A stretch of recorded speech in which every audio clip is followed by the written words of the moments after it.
Glavis Canto leading things off, a senior. He has a batting average of 200. He has 3 hits in 15 at-bats. As the wind begins to blow from left to right across the outfield, wreaking havoc on the paperwork.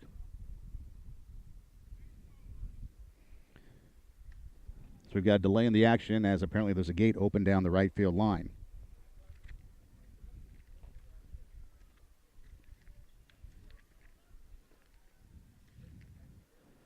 So Glavis Canto, he is a senior. He also pitches, has a victory under his belt. He picked up a hit in 3 games, one against Los Angeles SES, against Valley Academy of Arts and Science, and against Santa Clara. So now we are set. Trent Lucerian up on the mound, a right-handed junior pitcher into his windup, and the ball game underway with the first pitch, taken high, ball 1. So again, we talked about it briefly. Between the 2 games, there have been 22 free passes, and the opposition has made the team pay for it. The 1-0 offering catches the inside corner for a strike. 1 ball, 1 strike to count. Trent in that first game, he started, went 2 1/3 innings. He did walk 5. And in that first game, it was the 9-run third inning as the bunt is popped foul behind the plate. Wong makes a diving attempt but can't come up with it, so it will be just a foul ball. Count goes to 1-2. But it was that third inning in that first game in which it was a disaster where the Nitros gave up 9 runs in that inning to drop 9-0 at the time, and a lot of walks in that inning contributed to the runs.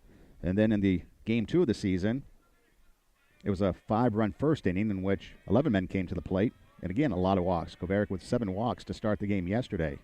So pitching control is a problem right now for the Nitros as the pitch is blown away, and the count goes 2 balls and 2 strikes. 2 strikes to Ricky Glavis Canto, leading things off for the Vikings from Monroe here as we get this game underway. Game 3 of the season, nice afternoon, bit on the cool side, but field conditions are perfect.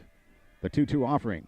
Swinging, there's a line drive into right center field. That drops in for a base hit. Andrew Cole giving chase in center field. He's up with it. A big turn at first base by Canto, and he'll stay there with an infield with a single to start things off. So runner at first. And that will bring to the plate the pitcher, Juan Romero. Romero comes into the contest hitting .214, having played in 6 games. He has 3 hits in 14 at-bats, and he takes the first pitch in there for a strike. So 0-1 the count to Romero. Glavis Canto on at first, being held on there by Leon. Nate Burke was the first baseman the first 2 games. Now Leon over there. The runner takes his lead from the stretch. Lucerian is ready, checks the runner, now delivers to the plate. Swinging, there's a fly ball to right field. Aldretti coming over. The right fielder makes the catch. Now he's going to try to throw to first to double off the runner, but not in time as Glavis Canto gets back to the bag, and we've got 1 away. Aldretti playing left field in the second game against Southgate. Now moving over to right field and making the catch. 1 out, runner at first. The Nitros do have a couple double plays. They have 3 double plays on the season, 1 in each game so far. They had a double play in the first inning and the second inning in game 1. Now they picked to first, not in time. Glavis Canto diving back to the bag. So they were able to get a double play in each of the first 3 games. Could use one here to get out of the inning. So now batting, Shane Walters, the first baseman, a left-handed hitter standing in, hitting .286 on the season for the Vikings. Pitch, a fastball taken outside. So 1-0 the count to Walters. He is a junior, has 4 hits and 14 at-bats. He's driven in 2. All 4 hits, singles. So Glavis Canto taking his lead away from first, being held on there. From the stretch, Lucerian checks the runner, now delivers, and the pitch is swung on. A fly ball towards center field. Cole shading toward the gap in left center to make the catch, and we've got 2 away. So a leadoff single and a fly ball to right, a fly ball to center. So Julio Hernandez hit the ball to left field. Hernandez, the designated hitter, hitting .444 on the season. He has 8 hits and 18 at-bats. He has driven in 11 runs. He has one double. With a runner at first, here's the pitch from Trent. Catches the outside corner at the knees, strike one. Nothing in the one to count to Hernandez. It'll be nice for the Nitros to get out of this inning without giving up any runs and then maybe put the pressure on the opposition. Last year, they were outscored 47-9 in the first inning. There's the pitch taken high. There goes the runner. The throw down to second, not in time, and a stolen base. So Galabas Canto with a stolen base. Now he's in scoring position. So last year in the first inning of ball games, it was 47-9. The Nitros were outscored. So far this year, they've been outscored in the first inning 5-0. So it'd be nice for them to get out of this without giving up any runs. The pitch swung on and missed, swinging for the fences, comes up empty. And now he's down in the count. Ball and 2 strikes. Ezekiel Rojas, the catcher, on deck. Gonto taking his lead away from second. Darian Jenks, the shortstop, trying to keep him close. Trent looking back at the runner. From the stretch, he delivers. The pitch bounces to the plate. Nice stop by Wong behind the plate to keep the ball in front of him. That will keep the runner at bay, and the count moves to 2-2. Look more like a cricket pitch. He tried to bounce it.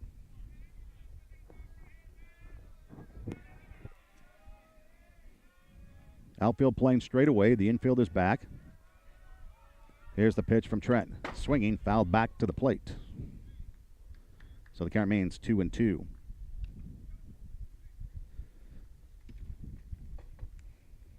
So last year, the Vikings went 12-16. The year before that, they went 12-21, so a couple of back-to-back 12-win seasons. Prior to that, they had 15 wins and 16 wins. So double-digit wins over the last 4 years. The pitch taken high and outside, and the count runs full, 3 balls and 2 strikes. Overall, I guess dating back to the 04-05 season, they're 138, 218, and 3, and the pitch is high, ball 4.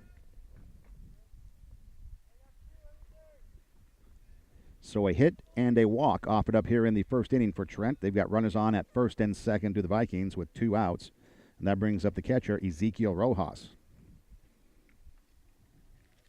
Rojas wearing number 38.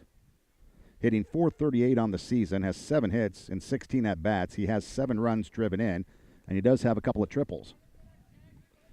Take a look back at the game yesterday. The first 3 batters for Southgate walked, pickoff move to second, not in time. Galabas Canto diving back to the bag. A nice save there by Jenks to keep the ball from going into center field. But in the game against Southgate, the first 3 batters walked. And then Javier Mendoza, hitting cleanup, the pitcher, tripled home 3 and gave himself a 3-0 lead before the seats were even warm. Here's the next pitch. Swinging as a chopper, back of the mound. Going to be taken there by Jenks, coming across the bag. Fires to first in time, and the inning comes to a close. So 6-3 on the putout. And for the Vikings, they pick up no runs on 1 hit, no errors, and 2 men left on. At the end of half an inning, the Vikings nothing, and the Nitros coming up. We're back after this on the Glendale Nitros Media Network.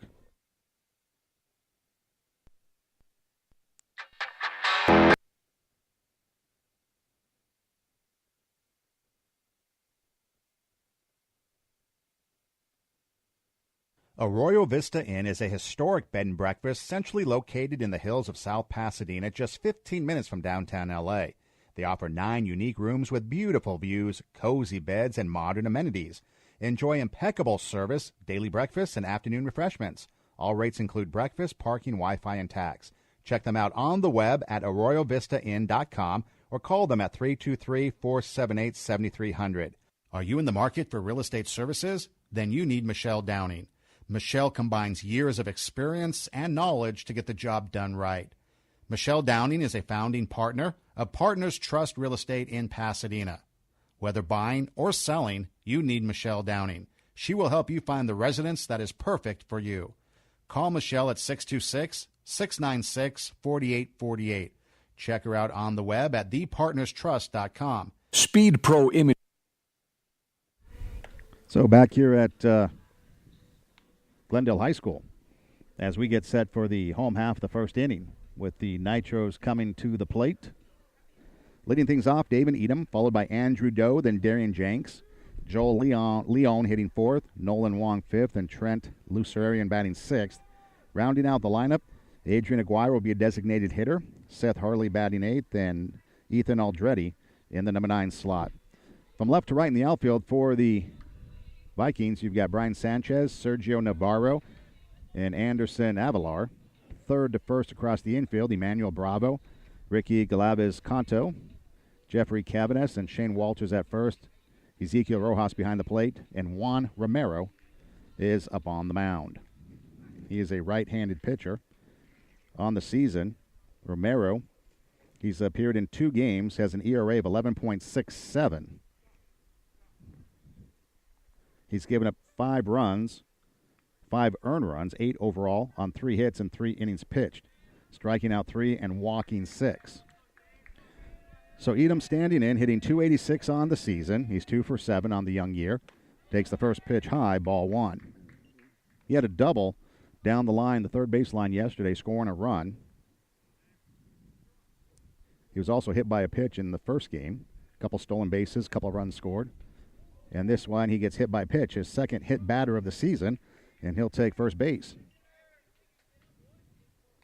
So Edom is aboard. That brings up Andrew Doe, moving up in the lineup to the second slot. He's hitting .167. He's 1 for 6 on the year with a single and 2 strikeouts.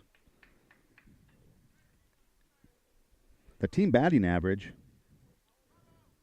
for the Nitros coming into today is .225, and their on-base percentage is .302. Edom taking his lead from first, being held on by Walters. There's a throw over to first. Not in time. Edom back to the bag. Yesterday, Southgate, they went, they were 10 for 10 in stolen bases going into the game. They had a couple. The pitch taken low, ball 1 to Doe. The game before that, against Arleta, a couple of stolen bases for the Nitros. I think they finished with 3 overall. Not too many for Arleta. Let's see what happens here. Edom taking his lead away from first, being held on there. There's a throw over to first. Not in time. Edom back to the bag. So the cat and mouse game begins. Nitros looking for their first run in the first inning this year. There goes the runner. The pitch, low. The throw down to second, not in time, and a stolen base for Edom. And now an RBI opportunity for Andrew Doe with a runner in scoring position.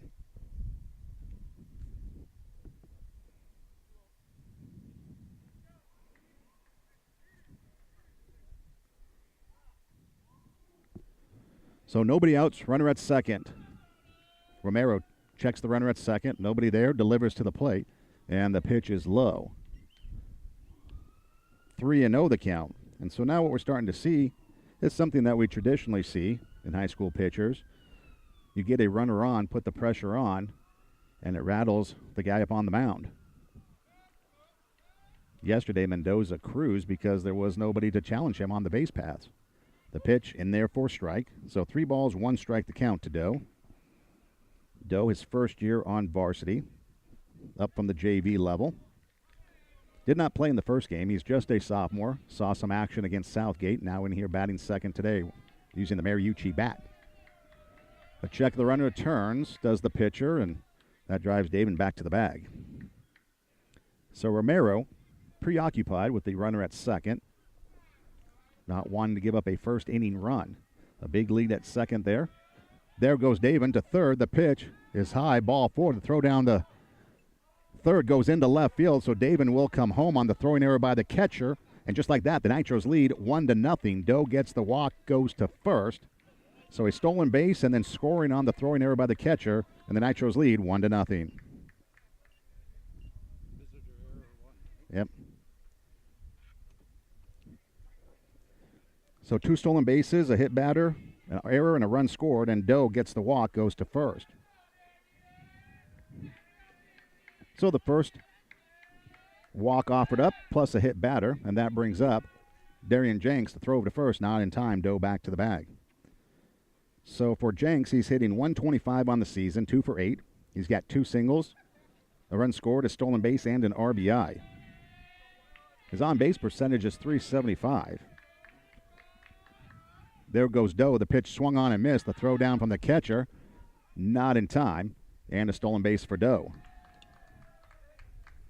So perhaps the Nitros seen a chink in the armor of the Vikings defense, looking to run on Rojas.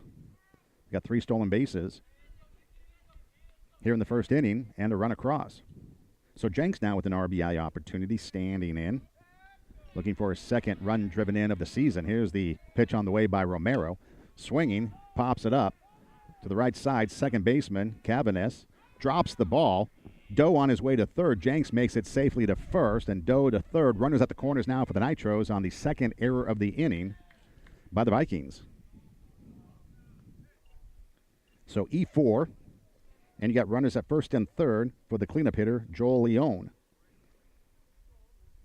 Leone hitting .250 on the season, 2 for 8. He was 2 for 4 in the first game. He went 0 for 4 in the second game. He has 2 singles, 2 RBIs, a run scored, plus a strikeout. Left-handed hitter standing in the back of the box. Foot right on that line. Let's see if you got a runner at first. If Jenks is going to go, now Romero steps off the bag.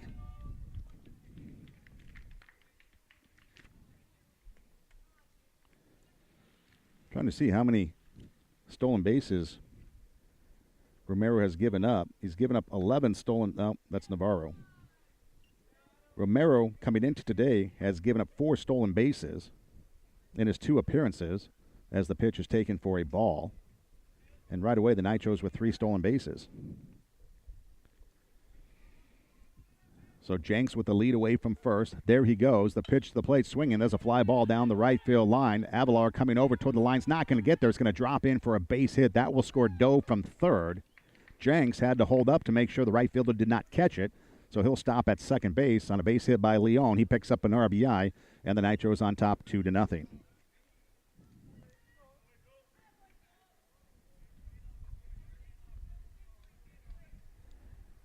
So both the leadoff hitter and the number 2 hitter in the lineup come across the plate to make it 2-0. You got nobody out, runners at first and second. Romero up on the mound in the first inning in a jam.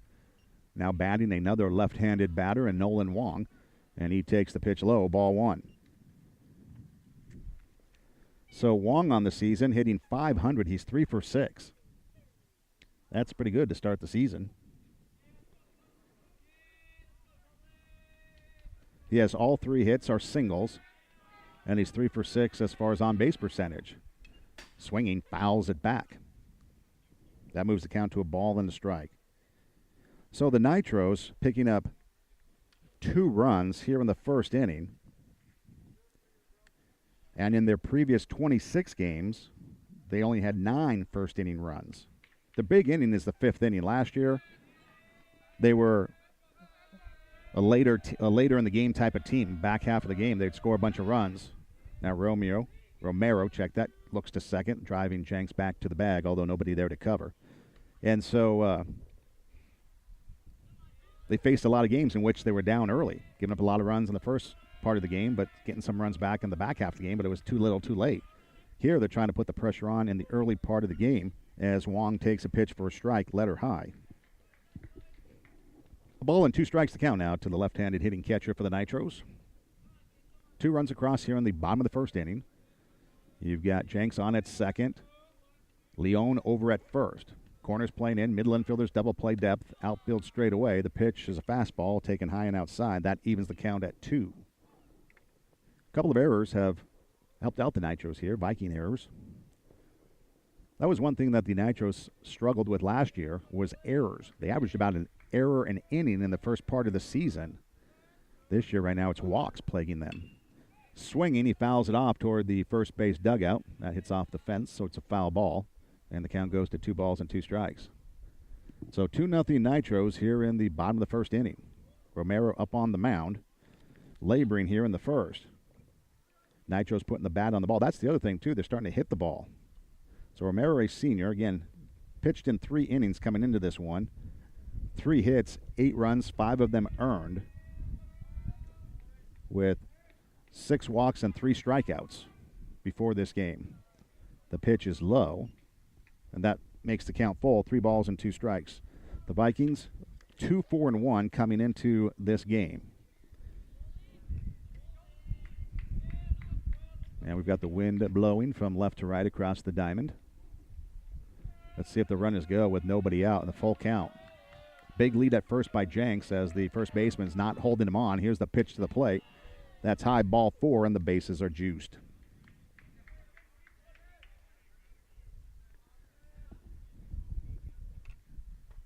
Second walk offered up by Romero, but he did also hit a batter, so basically 3 free passes from the Vikings pitcher. Now they're really in a heap of trouble. Trent Lucerian, the pitcher, up with the bases loaded. Chance to help his cause. Takes a pitch high, ball 1. 3-sport athlete, plays football, basketball, and now baseball. Starting for the second time. His team has gotten him a 2-0 lead here in the bottom of the first. A chance to help his cause. He's 1 for 4 in the season, hitting .250 as a single and an RBI. Chance to add to that total here. The pitch is low as it bounces in the dirt. 2-0 the count. That's the other thing now. If you're the Nitros, you got to make sure that you're just patient at the plate. You've got the opposition on the ropes, throwing a lot of pitches out of the zone. You want to make sure that you don't go chasing anything and helping them out, because you have an opportunity here for a big inning. 2 runs across with the bases loaded, nobody out, as Trent swings and fouls it off over the first base dugout. 2-1 now the count. Nitros are supposed to play Saturday at a game to be determined. However, the weatherman, Fritz Coleman, really not cooperating. It's supposed to rain all day. And then they've got 2 games next week on the 7th and the 8th. So a busy pre-league schedule. Here's the pitch. Bounces in the dirt, cricket style, and the count goes to 3-1. So 3-1 hitter situation here. Romero's going to have to come after him because a walk does bring home a run. You got the bases loaded. Jenks at third, Leone at second, Wong over at first. 2 runs across, Edom and Doe both scoring. And Trent at the plate. Catcher setting up. Here's the pitch from Romero. Fastball high, ball 4, and the walk brings in a run, and that makes it 3-0 Nitros.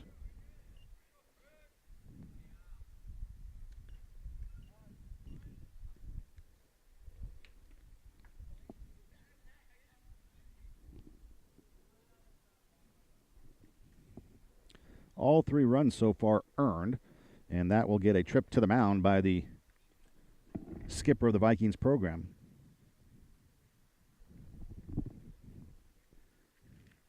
So take a look back at the history of the Vikings as they come in.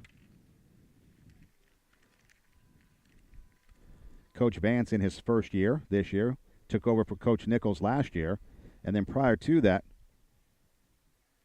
Mike Wagner was the head coach for the Vikings for 8 seasons, from 08 to 09 to the 15-16. So basically 09 to 2016, and then gave way to Nichols and now Vance.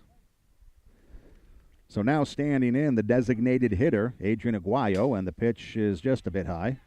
Runners started to go, but no place to go as the ball bounced off the fence and came back to the catcher.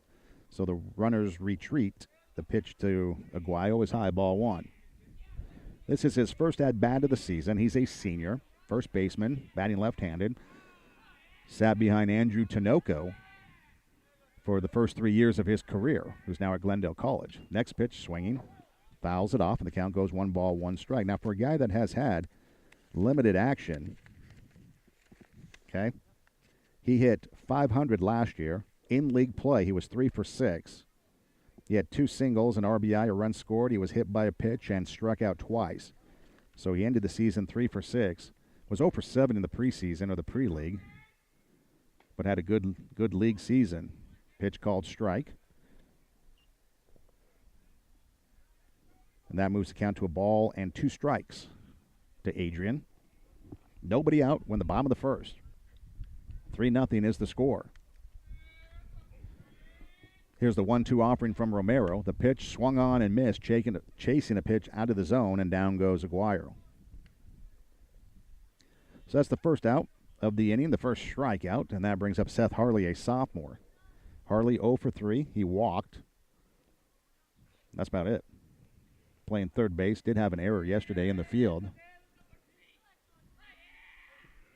Romero working from the stretch with the bases loaded is ready and delivers, and the fastball taken high to Harley. Ball 1. 1-0 the count. Aldretti on deck. So the eighth batter to come to the plate here in the inning for the Nitros, giving Monrovia some medicine, or dishing out to Monrovia some medicine that they received in each of the first 2 games, and that is a long inning in the field. Romero steps off, fakes a throw to third. The third baseman, Bravo, not even paying attention. So 3-0 here in the bottom of the first. Romero working from the stretch is ready. He deals, and the pitch waved at and missed. 1 ball, 1 strike to count. I think Harley had big eyes on that. Now the plate umpire going out to hand the ball to the pitcher. I think the umpire got hit. That's why he's walking it off. Yep, got to walk it off. So now it's the catcher's job to then get the ball, walk it out there so the umpire can just take a breather. Brutal job behind the plate, whether you're a catcher or the umpire. Here's the next offering from Romero. Swinging, fouled off. 1 ball, 2 strikes to count. So a base hit here brings in a couple and really blows this thing open. And if you're the Nitros, you want to continue to put the pressure on and not ease off the accelerator.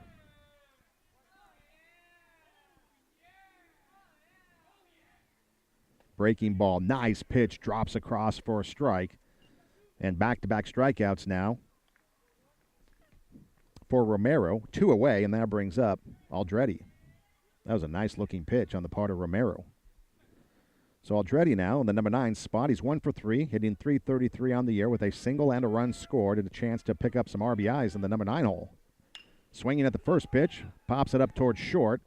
Galavis Canto backing up out on the grass, makes the catch, and the inning comes to a close. For the Nitros, though, they do pick up 3 runs. They do that on 1 hit. There were 2 errors for Monroe and 3 men left on. We head to the second inning. 3-0 Nitros. We're back after this. Services? Then you need Michelle Downing.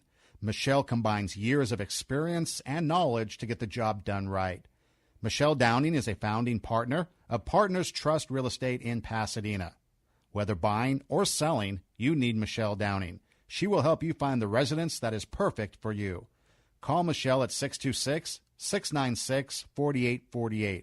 Check her out on the web at thepartnerstrust.com. Speed Pro Imaging specializes in larger-than-life graphics and can provide you with the highest quality graphic design and print.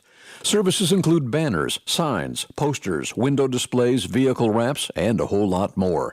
Their mission is to exceed your expectations. Speed Pro Imaging is located at 6106 San Fernando Road in Glendale, or you can check them out on the web at speedproLAnorth.com. Speed Pro Imaging is a proud supporter of Nitros Athletics. So back here as we go to the second inning. Glendale High School, the Nitros taking on the Vikings. 3-0, Nitros on top, enjoying the lead here early on in this one. For the Vikings, due up will be the 6th, 7th, and 8th hitter, Emmanuel Bravo, Jeffrey Cavanes, and Sergio Navarro. So Trent in that first inning had a pretty easy go of it, all things considering. In the first inning of his first outing, it was a rough one. In fact, you look back. Actually, I take that back. In that the first 2 innings of the game against Arleta, in which he started, were pretty easy. Then it was the third inning, in which 15 men came to the plate, and they scored 9 runs, and then Trent was pulled after a couple of batters. Here, in the first inning, faced 5 batters, and the Vikings left runners on at first and second. It was a game against Southgate in which the first inning was horrific. They faced 11 batters and gave up 5 runs. So to the second we go. Standing in is Bravo. And the first pitch from Trent, just missing outside, ball 1.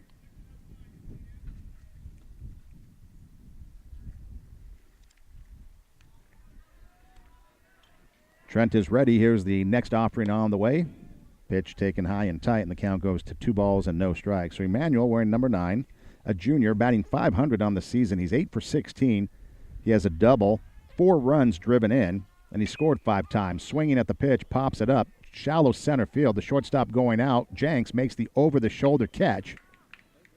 And we've got one away. Nice play there by Jenks to go out and get it. What was the shortstop, right? Yeah.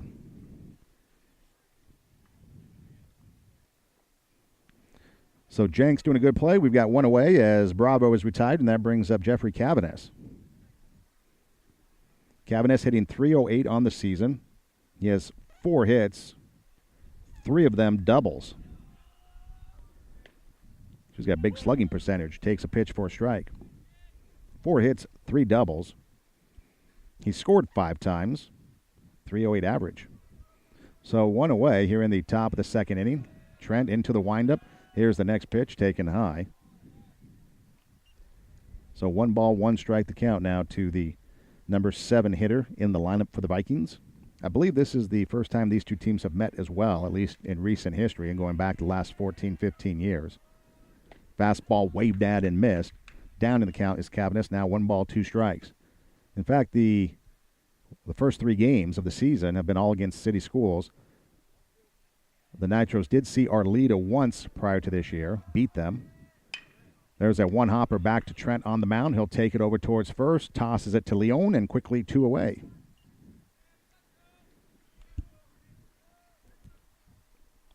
But the game against Southgate was the first game that I could find between the two clubs, and now the game against Monroe here today, the first game between the two clubs, at least, like I said, dating back to the 04-05 era.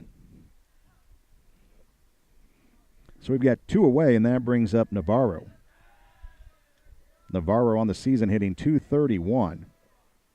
Takes a pitch outside, ball 1. He has 3 hits, 2 RBI. He's driven in the 2 runs off the 3 hits.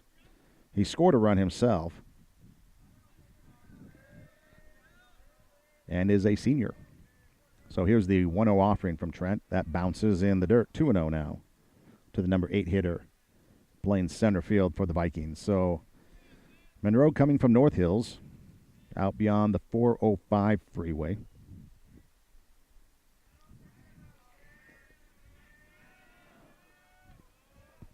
Trent working from the windup. Long look into the catcher. Now he gets the sign. He's ready and delivers. And the fastball off the mark. Ball 3, 3-0. So Trent has retired 3 in a row. Gave up a hit and a walk in the first inning. Looking to retire the side here in order. But now facing a 3-0 count. Fastball right there for a strike. That's some pepper on it, too. That popped the glove. He does like his off-speed breaking ball type stuff. Next pitch, swung on and missed. Come back with the fastball, and now the count goes 3 balls and 2 strikes. Let's see if he can finish him off now. The other day, not to reissue it, because it's always hard to, but Ian Nord in the first game faced 5 batters pitching, went 0-2 to all 5, and then ended up walking all 5. The reason why I bring that out, the pitch swung on, popped up down the first base line. Couple Nitros giving chase, but it's going to be a foul ball. Oftentimes what will happen is that pitchers will get ahead in the count 0-2, and then they get in the mentality that they're going to try to bait the hitter with some bad pitches to try to get him to chase instead of just go after him. On the flip side, when it's 3-0, you really got to buckle down and go after him so you don't give up the walk. So there's different mentalities, but you would think that if you got an 0-2 count, maybe you nibble the corner with 1 pitch and then come right back after him. Here's the payoff pitch. Fastball waved at and missed, and Trent's able to come back after going 3-0 to Navarro and strikes him out on 3 straight fastballs. So the Vikings down in order, 3 up, 3 down at the end of an inning and a half. Nitros 3, Vikings nothing. Top of the lineup due up for Glendale when we come back here on the Glendale Nitros Media Network.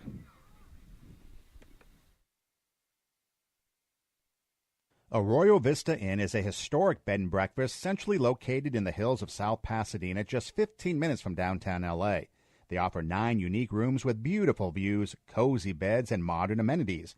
Enjoy impeccable service, daily breakfast, and afternoon refreshments. All rates include breakfast, parking, Wi-Fi, and tax. Check them out on the web at arroyovistainn.com or call them at 323-478-7300. Are you in the market for real estate services? Then you need Michelle Downing. Michelle combines years of experience and knowledge to get the job done right. Michelle Downing is a founding partner of Partners Trust Real Estate in Pasadena. Whether buying or selling, you need Michelle Downing. She will help you find the residence that is perfect for you. Call Michelle at 626-696-4848. Check her out on the web at thepartnerstrust.com. Speed Pro Imaging.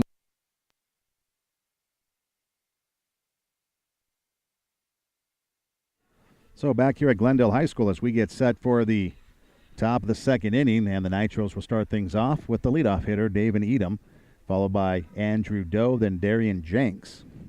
So Edom got hit by a pitch, stole a couple bases, and then scored. So he'll face Romero for the second time. Romero, again, has pitched in 3 innings coming into today. And the pitch taken for ball 1. So 1-0 the count.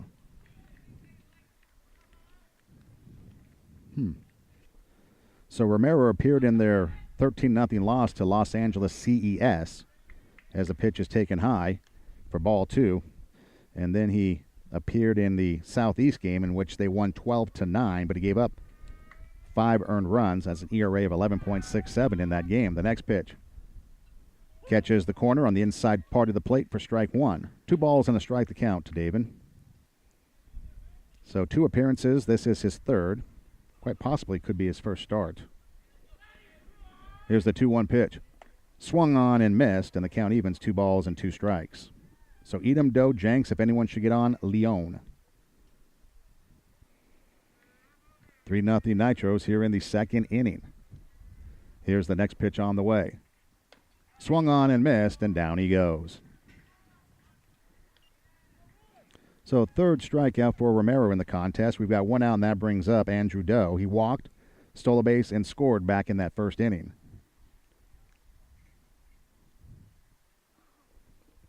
Right-handed hitter standing in wearing number 4. Here's the pitch. Breaking ball in there for strike.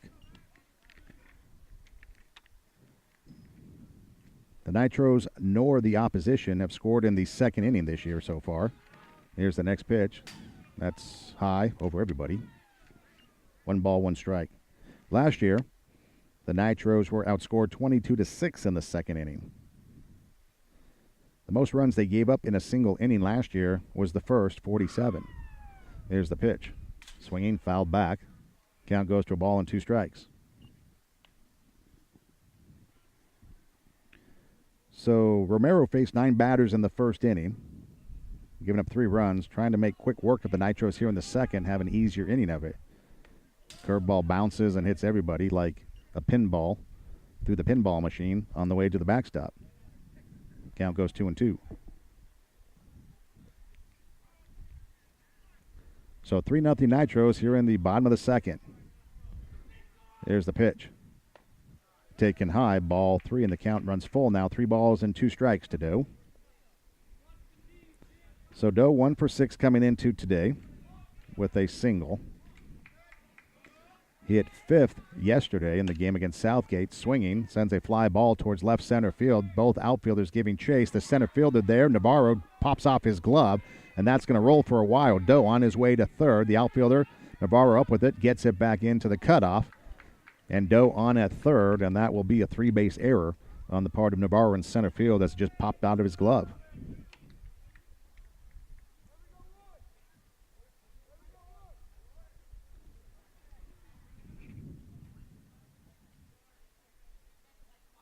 So the 3rd error of the ball game for the Vikings. 1 out, runner at third, and that brings up Darian Jenks. He reached on an error and then scored last inning. So he's 0 for 1. Romero working from the stretch is ready and deals, and the breaking ball missing low, ball 1. It looked like a good pitch. So no runs, a hit, 3 errors for the Vikings. 3 runs, a hit, no errors for the Nitros as we are in the second inning. Nitros looking for their first victory on the season. They're 0-2. There's the 1-0 pitch. RBI opportunity, waved at and fouled off. 1-1 now the count. RBI opportunity for Jenks. He has an RBI already. Picked up an RBI in the game against Southgate. He had a ground ball to second that drove home David. There's the next pitch from Romero. Catches the inside corner with a fastball. A ball and 2 strikes now the count. So Trent cruising through that second inning, getting some rest now on the bench. You'd like to see, well, I guess he sat for a long time in the first inning, so you don't want him to sit too much because then they go cold. Swung on and missed. And down goes Jenks. So the 4th strikeout.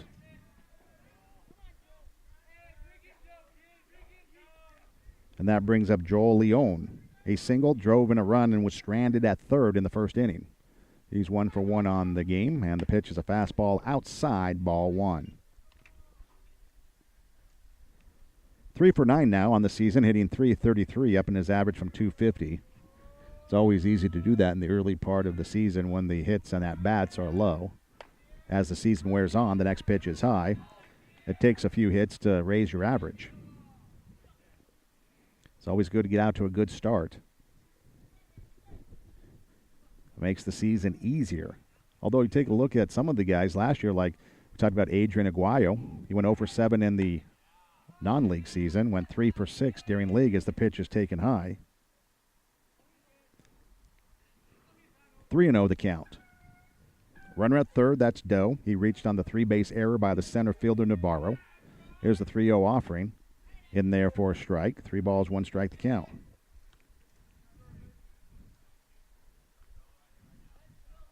Then, of course, you look at Davin last year. He hit 143 in non-league, hit 360 in league. And then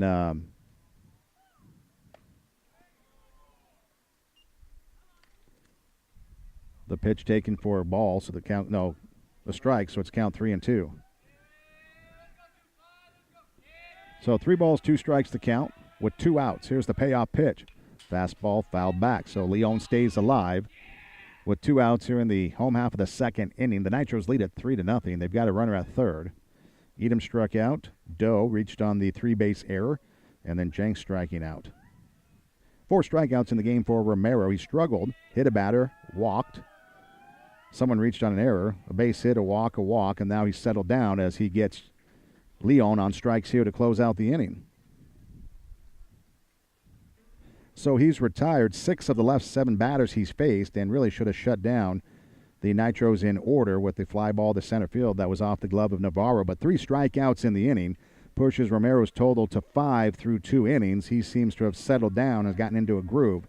We head to the 3rd inning. Nitros lead at 3-0. We are back after this. Cleaning Service has been cleaning churches, private schools, and offices for over 30 years. And now you can take advantage of their experience, knowledge, and skills and have your facility cleaned by a company that will take a personal interest in both your regular and special cleaning needs. Call Scandia Cleaning Service at 818-388-5546 for a free estimate. Call 818-388-5546. That's Scandia Cleaning Service, where all work is done with care to your satisfaction. Do your child a favor and open a checking and savings account for them at Los Angeles Federal Credit Union. Los Angeles Federal Credit Union helps young people make smart financial choices with free financial literacy classes and low-rate loan programs customized for first-time borrowers. Great customer service, financially secure, Los Angeles Federal Credit Union is the smart choice for you and your child's future. Visit them online at www.lafcu.org. Los Angeles Federal Credit Union, your financial source for life. So back here at Glendale High School as we head to the 3rd inning. The Nitros on top by a score of 3-0, and that will bring to the plate 9-1-2 here in the Vikings lineup. Brian Sanchez, Ricky Galaviz-Contro, and Juan Romero. Sanchez on the season 0 for 2. He's been hit by a pitch a couple times. He is a junior batting 9th in the lineup. Trent out for his 3rd inning of work, has a strikeout, a walk, and a hit. So 9-1-2 for Monroe. Monroe playing in the same league as Arleta. Arleta 3-2-1 now on the season. They're also in the same league with Grant, Pauley in North Hollywood High, Verdugo Hills, and Chavez. Verdugo Hills 1-5 this year. A couple summers ago during Summer League, that's all we played, it seemed like, was Verdugo Hills. So here we go. Sanchez standing in, looking for his first hit of the season. He's 0 for 2 on the year. Swings at the first pitch, comes up empty, strike one. So 0-1 the count to the right-handed hitting number 9 hitter, wearing number 47. Monroe with a lot of untraditional baseball numbers. 47, 54. The pitch, curveball, catches the outside corner for strike 2. 38. I guess 29 is kind of conventional. Couldn't tell you who's 29, though. Here's the 0-2 pitch. Fastball, nicely framed, but just off the mark for ball 1. So 1-2 the count to Sanchez. Trent has retired 4 batters in a row, dating back to that first inning. Is ready and delivers on the 1-2 pitch. Breaking ball catches the corner, strike 3 called, and down goes Sanchez. So Sanchez caught looking. Second strikeout of the ball game for Trent. 1 down for the top of the lineup, Enrique Galaves Canto.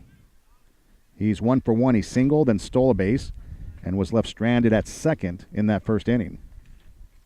3-0, top of the third. Nitros looking for their first victory of the season after dropping their first 2. 1 to Arleta and 1 to Southgate. 10-3 and 8-4. Breaking ball at the letters for a strike. 0-1 the count. You're feeling a sense of a groove right now from Trent. It's all about rhythm when it comes to these pitchers.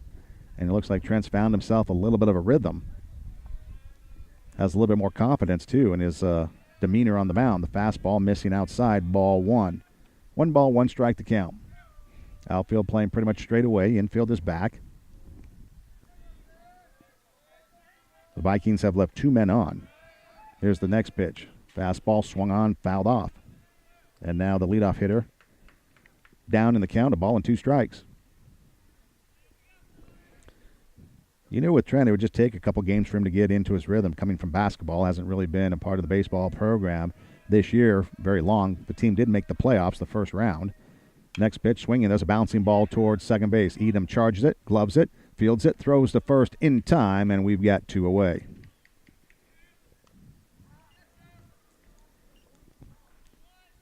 So that with the team making playoffs, that gave the basketball team an extra week of practice, pushing back the baseball season for Trent another week. And now starting to get into baseball game shape. That brings up the pitcher, Juan Romero. 0 for 1, flew out to right field his first time up. Looking for a 2-out rally, takes a fastball high, ball 1. Romero now with an opportunity to maybe get something going as he's down in the count. In the game against Southgate, the pitcher, Jesse Mendoza, came up in the first inning with the bases loaded, then tripled home 3 to help his cause. Next pitch is in the dirt. Ball 2. 2-0 the count to Romero. The game on Saturday scheduled for 11 o'clock to be determined, but again, it's supposed to rain, so I would imagine that game is going to be washed out. That pitch is a wild pitch. 3-0. Shane Walters on deck for the Vikings. We're in the third. It's the Nitros and the Vikings. Nitros coming into the game, a 9.15 ERA. They've given up 17 earned runs, 18 runs overall, 22 walks, 10 hits, and 13 strikeouts as a team. And the next pitch, called strike at the knees. And again, usually with a 3-0 count, if you get it anywhere close, make it respectable, the umpire will give it to you. There's the 3-1 pitch, ball 4, as he bounces it. So 2 outs, runner at first as Trent offers up his second walk of the game. Third base runner for the Vikings, and that brings up Shane Walters, the first baseman, left-handed hitter, standing in, flew out to center field his first time up.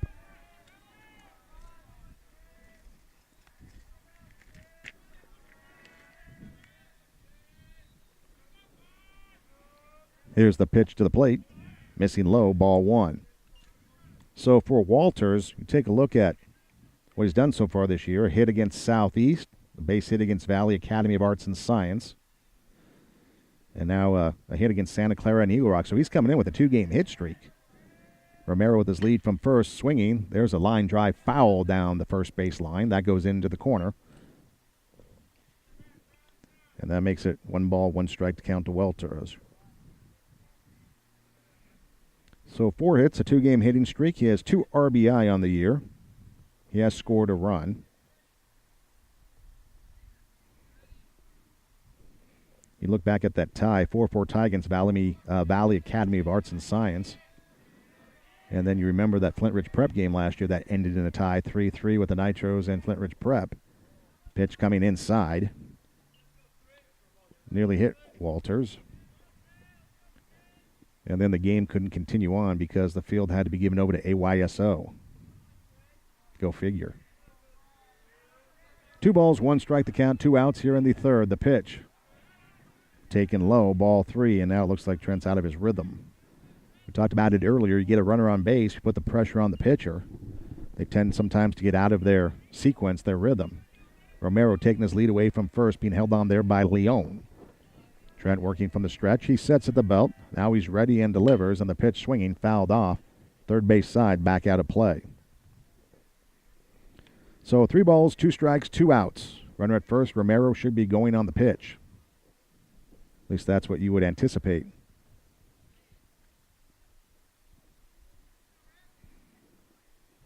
So Trent working from the stretch. See if he tosses over there. Romero with a short lead. And they throw over. Want to keep him close because you know it's 3-2. With 2 outs, the runner is going to be going.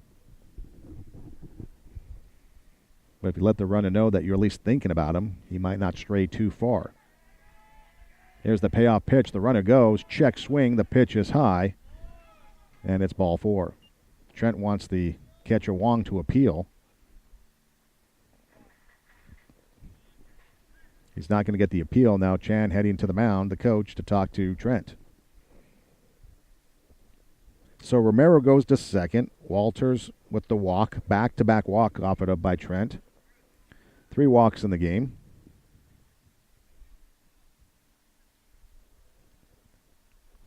Trent is coming off 4 days rest after pitching on Saturday. He was grooving right along. Retired 6 straight. Now he's missed the mark. Back-to-back walks. 3 walks in the game, a hit. The Vikings did leave runners on at first and second back in that first inning. They've got runners on at first and second here in the third. And now it's up to Julio Hernandez, the designated hitter who walked and was stranded at first in the first. Wearing number 29 standing in, the right-handed hitter. Here's the pitch. Fastball inside, ball 1 to Hernandez. Hernandez again coming into the game, hitting .444, had 2 hits and 5 RBI against Southeast in that 12-9 victory. Had 3 hits and 4 RBI in an 18-2 victory over Triumph Charter as the pitch is chopped foul at the plate, and the count goes to a ball and a strike. So a couple multi-hit games. He also had 2 hits and an RBI against Eagle Rock in their 15-2 loss. So you take those 3 games alone, he's smoking. Was hitless against Santa Clara in a 12-1 loss and hitless against Los Angeles CES in their 13-0 loss. Here's the pitch from Trent, taken low and away.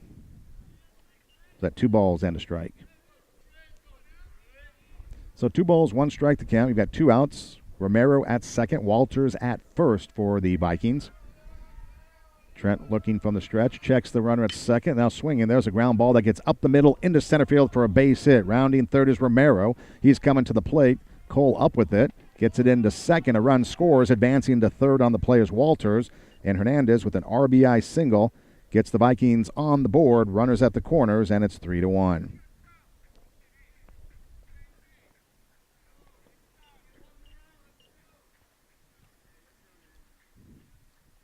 So the second hit of the ball game for the Vikings produces a run. Runners at first and third. Walters at third. Hernandez at first. And that brings up the catcher, Ezekiel Rojas, 0 for 1. Grounded out to the shortstop. His first time up. Nitros need an out. Get out of this inning. Here's the pitch. Fastball catches the outside corner for a strike. 0-1 the count. Rojas in his first at-bat went after the first pitch, I believe, and grounded it to Jenks at short. Rojas, the sixth batter to come to the plate. Nitros expecting the runner at first to go. Hernandez not going. There's a chopper towards short. Jenks gloves it, throws to first. Stretched there by Leon, and they say he pulled him off the bag. The run scores. That makes it 3-2. Stopping at second base on the play is Hernandez, and Rojas is aboard. Yep. It'd be a throwing error because the umpire said it pulled Leon off the bag as opposed to the runner beating it out.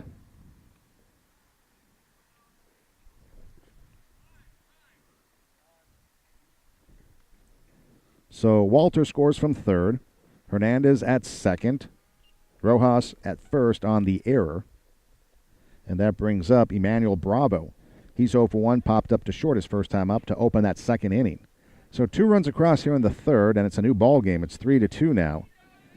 And again, the back-to-back walks after 2 outs were made, coming back to haunt the Nitros.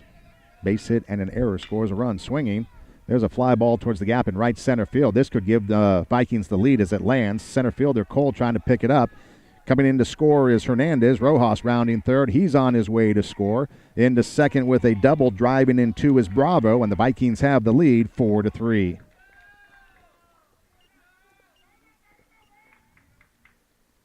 So the wheels coming off this gravy train here in the third inning. 2 runs across, and Monroe with a 4-3 lead. 4 runs, 3 hits, 3 errors for the Vikings. 3 runs, 1 hit, 1 error for the Nitros. And that brings up to the plate Jeffrey Cavanes. He's 0 for 1. Bounced back to the box his first time up. What's that? Yeah, you got 3. Oh, I do? Yep. And the first pitch to Cavanes, taken outside, ball 1. He's the 8th batter to come to the plate here in the third inning. 1, 2, 3. Yeah, 3 hits. You got him up there. I didn't know if I had put it up. Yep. 1 ball, no strikes the count. Here's the next pitch to Cavanes. Swung on and missed, and the count goes to a ball and a strike. So Bravo at second base, a double driving home 2. 4 runs across in the inning, 3 earned. Here's the next pitch. That kicks away from Wong in the dirt, and it goes out of bounds, and that will score a run. Nope. I guess it's just 1 base. Interesting. So Bravo will take third on the wild pitch. Although I guess it could be argued he was going, wasn't he? So you could argue it's a stolen base. Whatever. Nobody cares. I think it was stolen base. You think what? I think it's stolen base. All right, we'll switch it. The next pitch is outside, and it will be a stolen base for Bravo. So it's a 3-2 or 2-1. I think it's 2 balls and a strike, as the pitch was high and outside. There's ball 3, and that's ball 4. Yep. So another walk, the 4th walk in the game, 3rd walk in the inning. So the Nitros had 2 outs, a walk, a base hit, an error, a double, and a walk, producing 4 runs. Runners at the corners, and that brings up Sergio Navarro, who struck out his first time up to end the second inning. He's the 9th batter to come to the plate here in the 3rd inning. And the first pitch, fastball at the knees, strike 1. So this inning becoming reminiscent of the 3rd inning against Arleta in the season opener, in which they had 15 men come to the plate, scoring 9 runs. Not as bad yet, but 4 runs across as the 9th hitter comes to the plate as the pitch is taken for a ball. 1 ball, 1 strike to count. On deck, Sanchez, who opened up the inning striking out. 1 ball, 1 strike to count. The runner with his lead at first is Cavanes. Not going. The pitch swung on, fouled back. Navarro down in the count now, a ball and 2 strikes. Bravo down the line at third. Cavanes over at first. Nitro's a pitch away from getting out of this. We're in the top of the 3rd inning. So 13 runs coming across for the opposition in the third inning this year. Here's the pitch. Fastball taken high. 2 balls, 2 strikes to count. Due up for the Nitros in the home half of the third inning, you will have Wong, Lucerarian, and Aguayo. 5, 6, and 7 in the lineup. The pitch, there goes the runner. The pitch outside, the throw down, not in time. Now the runner coming from third, Jenks with the throw, and they tag, and they should be out. The guy didn't even slide at the plate, so it should be an automatic out anyways, but the throw was there, and the runner is out at home. So a stolen base for Cavanis going into second, and then Bravo thrown out at the plate, and that will go 6-2. And that ends the inning. So for the Vikings, they pick up 4 runs. They do that on 2 hits, a number of walks, an error, and they leave a man on. We head to the bottom of the third inning. 4-3. Vikings now with the lead. We are back after this.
So Eric Maximo makes his way into the lineup in left field for the Vikings as we head to the home half of the third inning.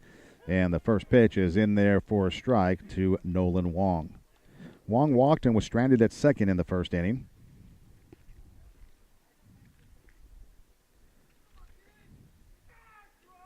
Here's the next pitch to Nolan, in there for a strike.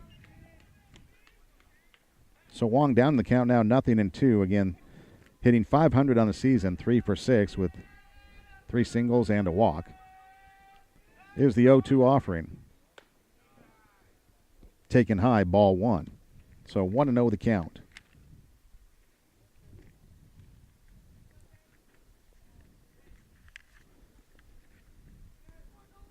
So Nolan had a couple singles against Southgate, going 2 for 3. The pitch just off the mark outside, ball 1.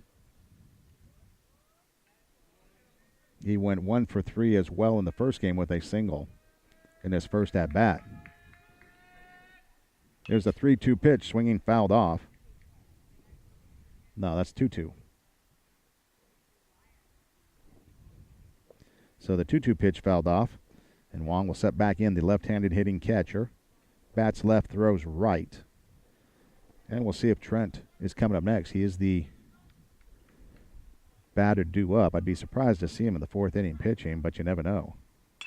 Swinging, there's a drive into center field. That dunks in for a base hit, and Nolan is aboard. A leadoff single here in the bottom of the third, and he represents the tying run.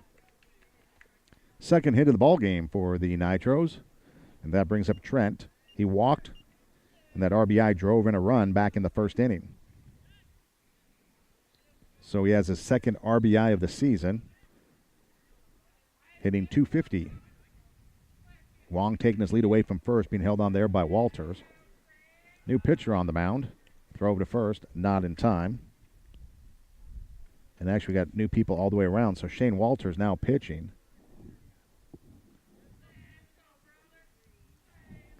We'll have to see who's at first base. So Walters, the new pitcher for the Vikings. Swinging, fouled off as it hits the overhang.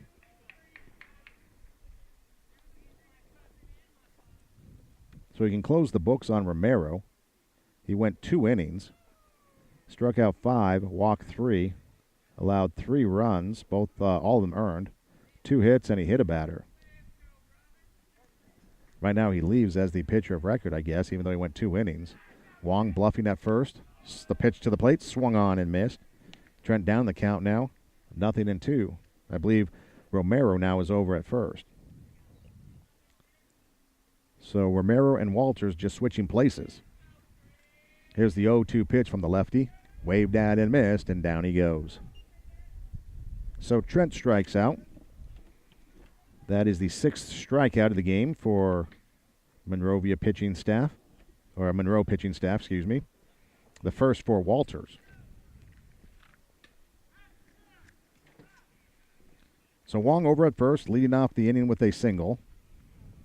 Walters pitching, he's 0 for 1. He's appeared in 2 games. He has an ERA of 4.67. And the pitch to Adrian Aguayo is inside, ball 1. He's 0 for 1. He struck out his first time up. On deck, Seth Harley. Walters coming into the game, 12 innings pitched on the mound. Next pitch is inside. Allowing 16 runs, only 8 of them earned. On 16 hits, he's walked 8, struck out 10, and he's given up a home run. The opposition hitting .286 against him. He did hit a batter, and 3 guys have stolen off of him as he steps off. Left-handed batter, 0 for 1 on the season with an ERA of 4.67. Looks like which we've seen a little bit as the pitch is fouled off. The Vikings prone to errors because you look at Walters, 16 runs given up, only 8 earned. Romero coming into the day, 8 runs given up, only 5 earned. Navarro, 8 runs given up, only 5 earned. Cavanis, 8 runs given up, only 3 earned. So a lot of unearned runs when you look at the stats for the Vikings pitching staff. So the defense behind them a little shaky here in the early part of the season. The pitch swinging, there's a one-hopper back to the pitcher Walters. He throws to second, over to first in time for the double play, and the inning comes to a close. So 1-6-2 on the double play. And just like that, the inning is over. No runs, a hit, no errors, and nobody left on. At the end of 3, 4-3, Monroe on top. We're back after this.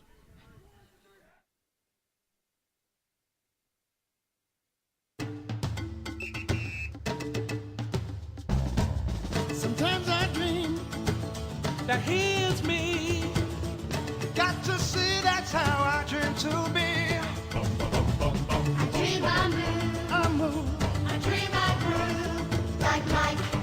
If I could be like Mike, I wanna be like Mike. like Mike. If I could be like Mike, Be like Mike. Be like Mike. Oh, Be like Mike. yeah I try, just need to fly. Just one day if I could be that way. I dream I move. Dream I groove, like Mike. If I could be like Mike, I wanna be like like Mike. If I could be like Mike, Oh, be like Mike. like Mike. If I could be like Mike. So back here as we head to the 4th inning, 4-3. Vikings on top. Trent making his way back to the mound for the 4th inning of work. You look back at last year, and he did go 7 innings against Hueneme, 7 against Golden Valley Merced in that 5-3 victory, 7 1/3 against Burroughs in a 9-3 loss, and then a couple 6-inning games against Crescenta Valley and Burbank, and then a 5 and a 4. Campbell Hall, he went 2 2/3. So last year he pitched in 50 2/3 innings. And so he's out for the 4th inning here in this one. 4-3 as the Vikings took the lead last inning, plating 4 runs, sending 8 men to the plate, all coming with 2 outs. Talk about a 2-out rally. We talked about it in the other game against Southgate. The game is never over in baseball until the last out is made. And that was kind of evident in last inning, in which they got 4 runs with 2 outs. And then the only problem was for that 3rd out, they ran themselves out of an inning. Cavanis stole second. The throw down was cut off by Jenks. He came home and got the runner coming home from third, Bravo, out at the plate. Bravo didn't even slide, so he would have been called out anyways, at least should have been. So here we go. Navarro. I believe we might see Eric Maximo in place of Brian Sanchez, and then the top of the lineup, Ricky Galvez-Canto. So Navarro, 0 for 1. He struck out in his first at-bat. That was in the second inning to end the inning. And he'll stand in to open the fourth inning. So Trent looking in to get the sign, working from the windup with nobody on, is ready and delivers, and the fastball out the letters for a strike.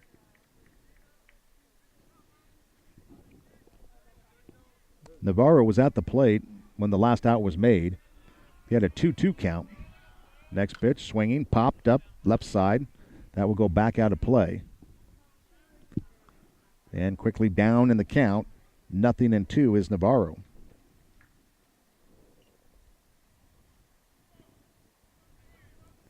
See if Trent can start off here with an out.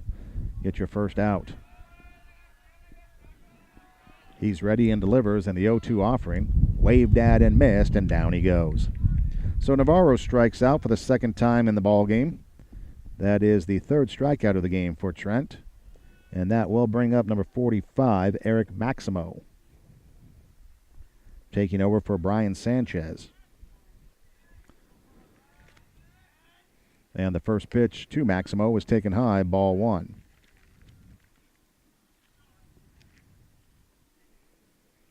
Maximo, a junior, is 0 for 2 on the season as well.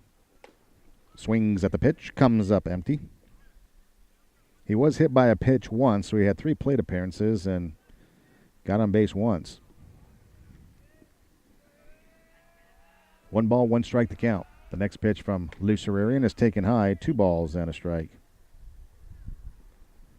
4-3 here on the top of the fourth inning. It's kind of been a slow-moving game when you look back at what's transpired. Nitros sent 9 men to the plate in the first inning, getting 3 runs. There's a chopper at the plate. It's a foul ball. And then in the top of the third inning, the Vikings sent 8 men to the plate, plating 4 runs, all coming with 2 outs. There was an error that contributed to the cause as well. The next pitch swung on and missed, and back-to-back strikeouts as Maximo goes down. Quickly 2 away, 4th strikeout in the game for Trent, and that will bring up the leadoff hitter, Ricky Galvez-Canto. Back in the first inning against Arleta in game 1, in that third inning, there were a couple of errors that contributed to the big inning as well. Walks and errors will kill a team. And the first pitch taken low, ball 1. He's 1 for 2. Singled and stole a base in the first and grounded out to second in the third. Trent working from the windup, shakes off 1. Now he's ready with the second sign, and he delivers. And the pitch low and away, ball 2. 2-0 the count. The former pitcher, Juan Romero, who's now at first base on deck. He's scheduled to bat next. Trent is ready as the next offering. Swinging, that's fouled off down the right field line. A couple of Nitros giving chase, but nobody's going to get there as it goes deep into the corner into the visiting team bullpen. So 2 balls, 1 strike to count to the leadoff hitter for the Vikings.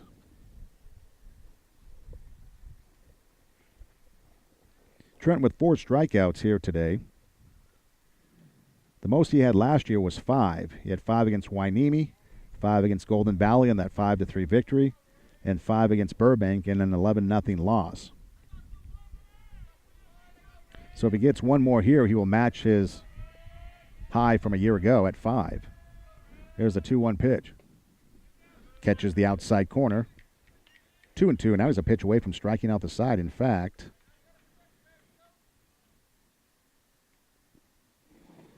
pitch away from striking out the side, getting twice Navarro. There's a ground ball to short. Jenks up with it, fires across the diamond, and he pulls him off the bag. And Leon stretching, then trying to apply the tag, and the runner is aboard. And with 2 outs, we've got a runner at first.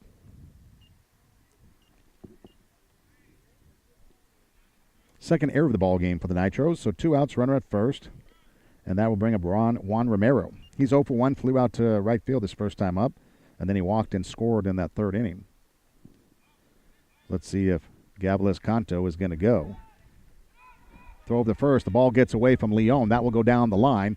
Runner on his way to second. He's going to hold. Now he thought about going to third, but he'll stay at second base on a errant throw to first base on the pickoff move. So an error on the pitcher sends the runner to second base. And that's mutes the point I was going to say. Galavis Canto had 2 stolen bases, but he gets the free pass there with the errant throw to first. So now a runner in scoring position. The breaking ball over for a strike. So Romero, 0-1 the count. Chance for an RBI with a runner at second here and 2 outs.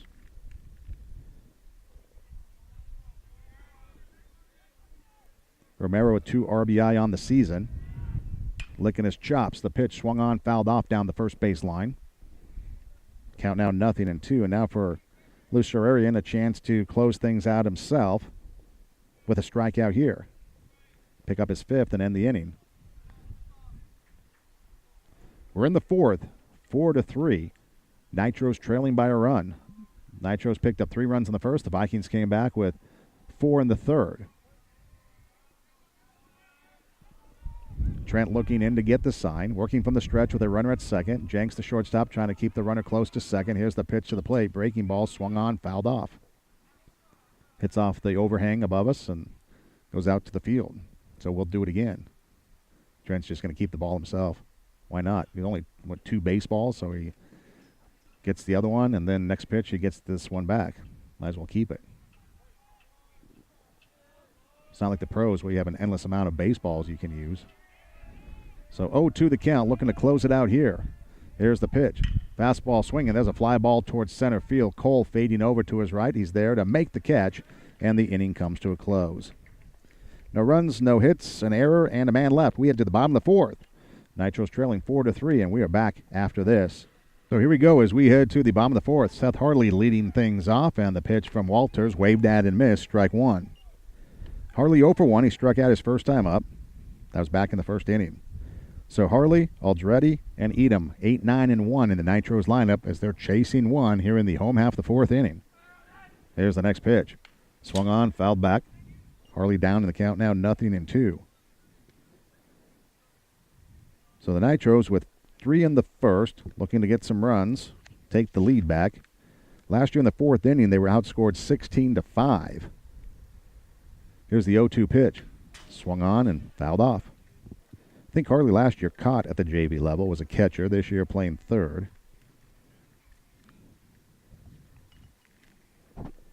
Last year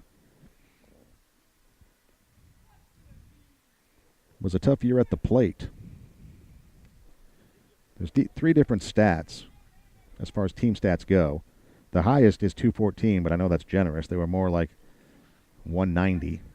Here's the 0-2 pitch. Waved at and missed with the breaking ball, and down he goes. So he strikes out for the second time. We've got 1 out for the number 9 hitter, Ethan Aldretti. Second strikeout of the game for Walters. 7th Nitro to go down. So Ethan looking to start things off if he can get on.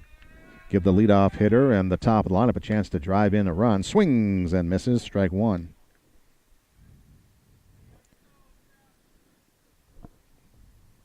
So 0-1 the count. There's the next offering on the way. That's taken on the inside part of the plate for strike 2. Ethan Aldretti, a sophomore, facing an 0-2 count now to Walters.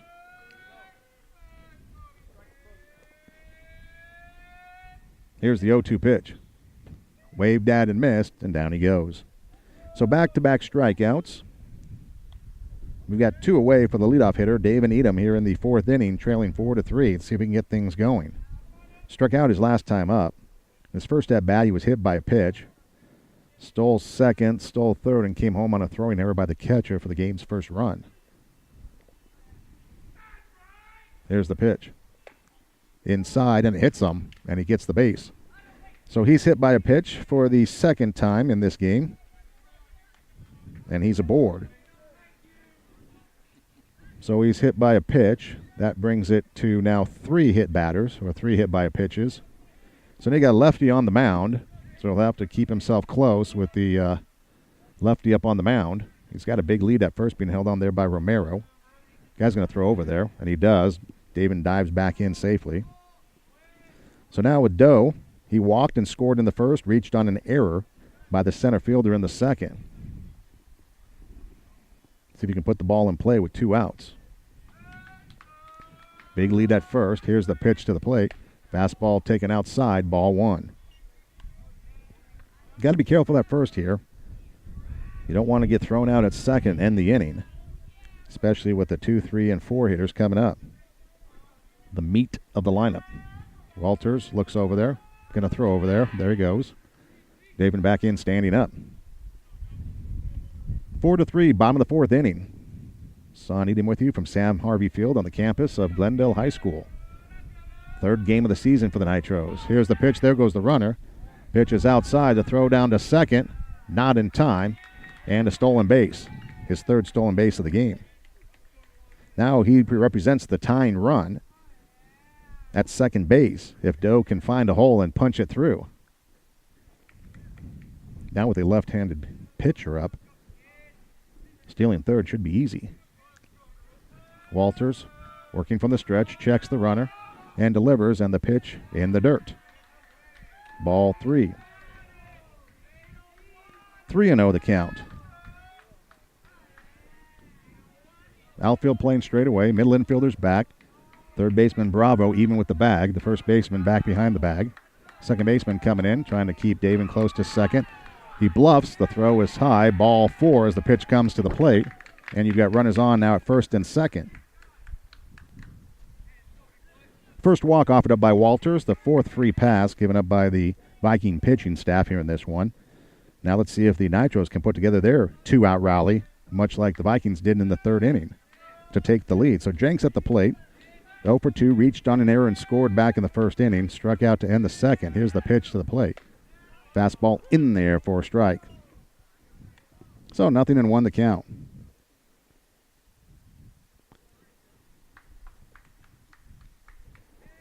Infield playing back behind the runners. You've got 2 away here in the inning.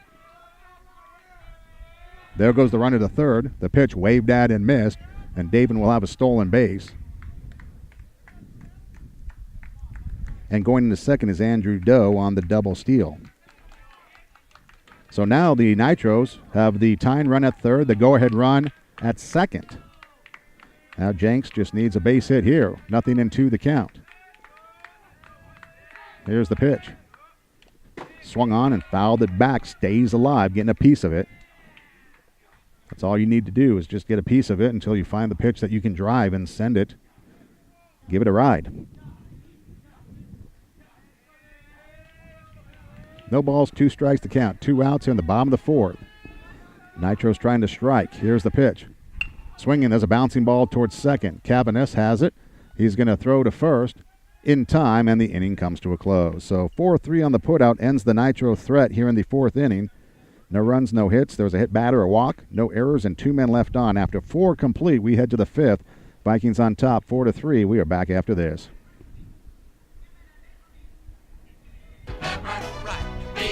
Arroyo Vista Inn is a historic bed and breakfast centrally located in the hills of South Pasadena, just 15 minutes from downtown L.A. They offer 9 unique rooms with beautiful views, cozy beds, and modern amenities. Enjoy impeccable service, daily breakfast, and afternoon refreshments. All rates include breakfast, parking, Wi-Fi, and tax. Check them out on the web at arroyovistainn.com or call them at 323-478-7300. Are you in the market for real estate services? Then you need Michelle Downing. Michelle combines years of experience and knowledge to get the job done right. Michelle Downing is a founding partner of Partners Trust Real Estate in Pasadena. Whether buying or selling, you need Michelle Downing. She will help you find the residence that is perfect for you. Call Michelle at 626-696-4848. Check her out on the web at thepartnerstrust.com. Speed Pro Imaging specializes in larger-than-life graphics and can provide you with the highest quality graphic design and print. Services include banners, signs, posters, window displays, vehicle wraps, and a whole lot more. Their mission is to exceed your expectations. Speed Pro Imaging is located at 6106 San Fernando Road in Glendale, or you can check them out on the web at speedprolanorth.com. Speed Pro Imaging is a proud supporter of Nitros Athletics. Scandia Cleaning Service has been cleaning churches, private schools, and offices for over 30 years. And now you can take advantage of their experience, knowledge, and skills and have your facility cleaned by a company that will take a personal interest in both your regular and special cleaning needs. Call Scandia Cleaning Service at 818-388-5546 for a free estimate. Call 818-388-5546. That's Scandia Cleaning Service, where all work is done with care to your satisfaction. So we head to the fifth inning. You've got an extra 0 up there on the board. I don't know, just leave it. So we head to the top of the fifth. Trent out for his fifth inning of work, facing Shane Walters. And the pitch taken for a ball. So Walters takes the mound, pitching in relief of Romero. Has gone 2 innings. Now he's at the plate. He's 0 for 1 with a walk and a run scored today. Takes the next pitch on the outside corner for a strike. 1 ball, 1 strike to count. So Walters, Hernandez, and Rojas, 3, 4, and 5, the heart of this Vikings lineup. Here's the 1-1 pitch from Trent. Taken low, ball 2. So 4 runs are let's start with the beginning. The Nitros scored 3 in the first, and then the Vikings got 4 in the third and lead it 4-3.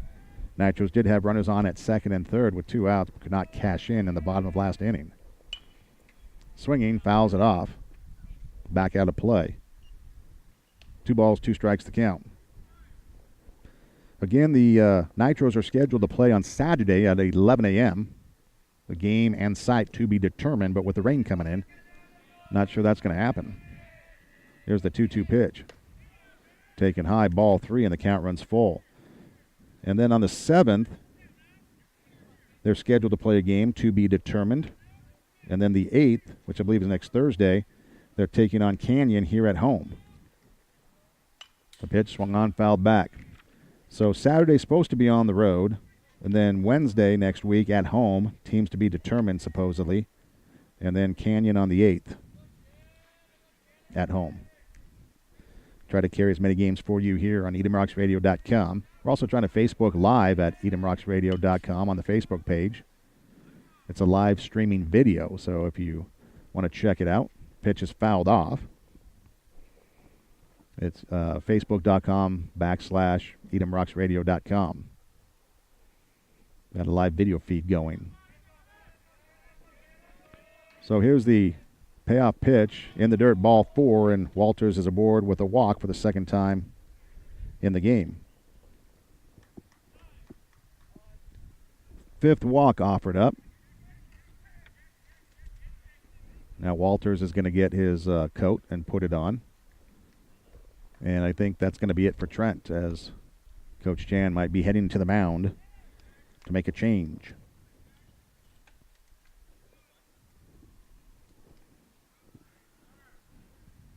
And indeed, that's going to be it for Trent.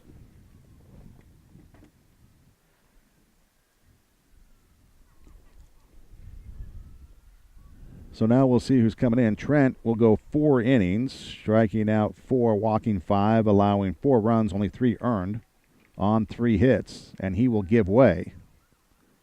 And so Darian Jenks will take the mound. That will move Davin Edom over to short. And that'll put, I don't know, somebody, Ryan Kataoka at second base.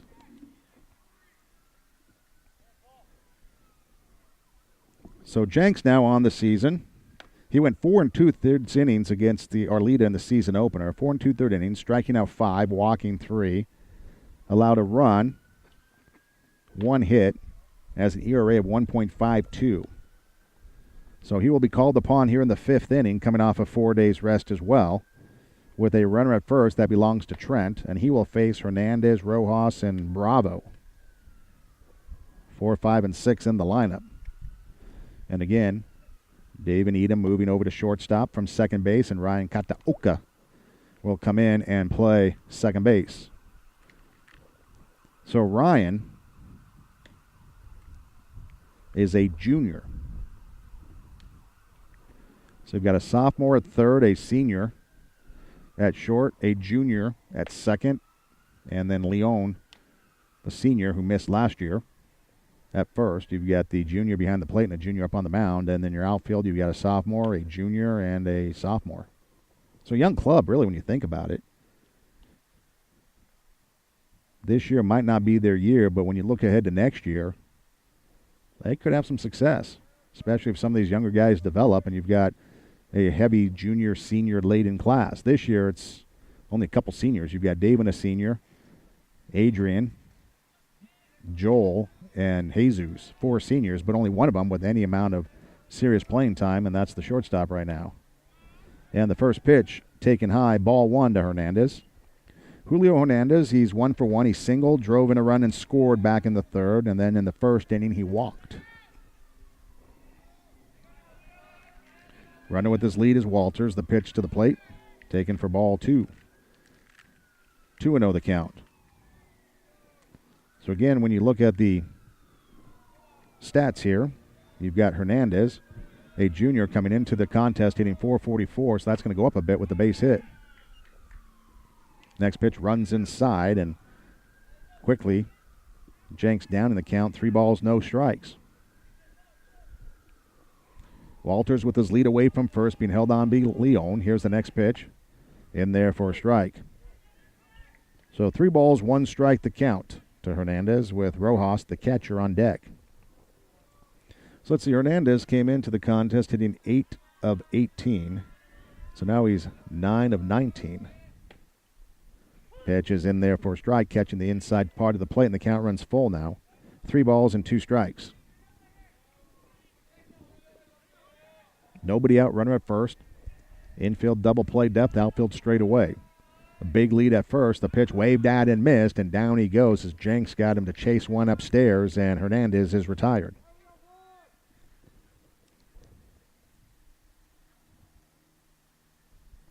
So Jenks with his first strikeout of the ball game. That is his 6th strikeout of the season, matching Thomas Kovarik with 6, who had 6 against Southgate. Pitch catches the outside corner. The other thing, too, you've got to give the guy an opportunity to get in there and warm up. Again, he was playing shortstop, and then you come to the pitching mound. You only get, a few pitches to warm up. So it might take him a batter or 2 to get going. He was able to retire Hernandez, battling back from a 3-2 count, or a 3-0 count, really. Throw to first, not in time as Walters gets back to the bag. So Rojas, the catcher, reached on an error and scored back in the 3rd inning. And then in the first, he ended the inning, the top half of the inning, with a ground ball to Jenks at short. 4-3 we are here in the 5th inning. The pitch waved at and missed as Jenks is peppering it home. 0-2 the count. A junior on the mound. Runner with his lead at first. He's been dancing off the bag pretty good. Here's the pitch. Strike 3. Nope. Ball 1. Just missing below the knees. Monroe coming out in their gray uniforms with red numbers and red trim. Nitros in their home white with red lettering, red numbers, and black trim. Breaking ball over for a ball. Well, that looked like a good pitch. Missing just low, I guess. 2-2. Had good movement. Started on the outside part of the plate to the left-handed hitter and broke across, but I guess it was a bit low. 2-2. Jenks from the stretch working quickly. The next offering, fastball waved at and missed, and down he goes as Rojas swinging for the fences. So 2 strikeouts for Jenks, back-to-back, and that will bring up Bravo. Bravo doubled, driving in 2 back in the 3rd inning, and then he was thrown out at the plate, trying to double steal, and then he popped up to short in the 2nd. 4-3 here in the top of the 5th inning. Nitros and the Vikings.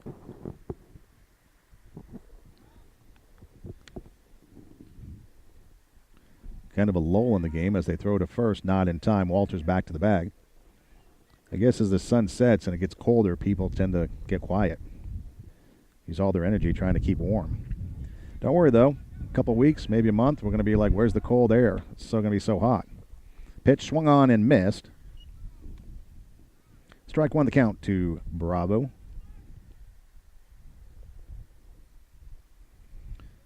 Bravo, a junior, again coming into the contest. He was hitting .500. He's 1 of 2, so he's still at .500. Next pitch in the dirt. Nice stop by Wong behind the plate. Ball 1. 1 ball, 1 strike to count. Leone holding the runner on at first with 2 away. Jenks, a right-handed pitcher. There goes the runner. The pitch taken low for a ball. The throw down to second, not in time. And Walters has a stolen base. And now he's in scoring position. And an RBI opportunity here for Bravo.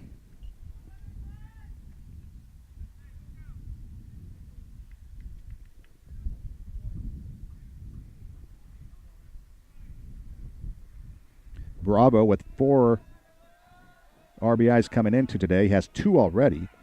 So he can almost match his total in 1 game. Breaking ball over for a strike. 2 balls, 2 strikes to count now to the hitter. So now Jenks a pitch away from getting out of it, ending the inning. Here's the pitch. Swinging, there's a bouncing ball to Kataoka at second. A nice hop for him. Throws to first, and the inning comes to a close. So the opening walk, Jenks comes in, takes over, and shuts the door on the Vikings. At the end of 4 1/2, we head to the bottom of the 5th, 4-3. Vikings on top. We're back after this.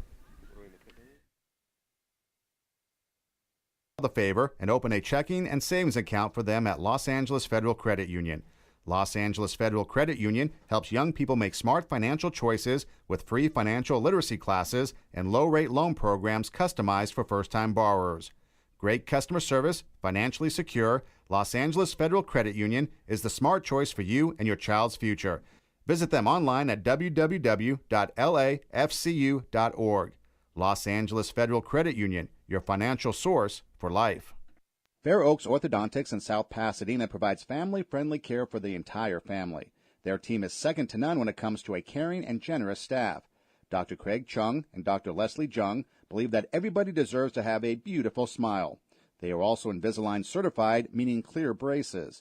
Located at 1318 Fair Oaks Avenue, Suite A in South Pasadena, call them at 626-795-5978. Check them out on the web at cjsmiles.com. That's Fair Oaks Orthodontics in South Pasadena. Do you want to be a part of a television studio audience? Audiences Unlimited has been helping people see their favorite sitcoms live since 1982. Hit shows such as Growing Pains, Home Improvement, Friends, Will and Grace, and 2.5 Men. Contact AudienceSunlimited.com to get your chance to visit a working studio lot, be on the set of popular television shows, and see your favorite stars in person. They offer free tickets on their website. They also offer fundraising opportunities for groups of 10 or more. Visit www.AudienceSunlimited.com and get your free TV tickets today. This is a unique Hollywood experience not to be missed. So we head to the bottom of the 5th inning. And due up is Joel Leone, followed by Nolan Wong, and then Trent Spott. So Walters back up on the mound. And the first couple of pitches to Leone off the mark, and quickly a 2-0 count. Nitros got the leadoff hitter aboard in the first and in the third. Here's the pitch, swinging, sends it foul down the first base side. That will be back out of play, strike 1. So Walters into his 3rd inning of relief work. Has struck out 3, walked 1. Romero, the starting pitcher, went 2 innings, striking out 5, walking 3, allowing 3 runs on 2 hits. He did hit a batter. Next pitch to Leone is taken low, and the count moves to 3 balls and a strike.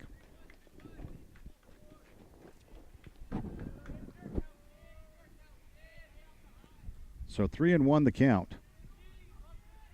Walters working from the windup. The left-handed pitcher is ready and deals, and the pitch is swung on and missed.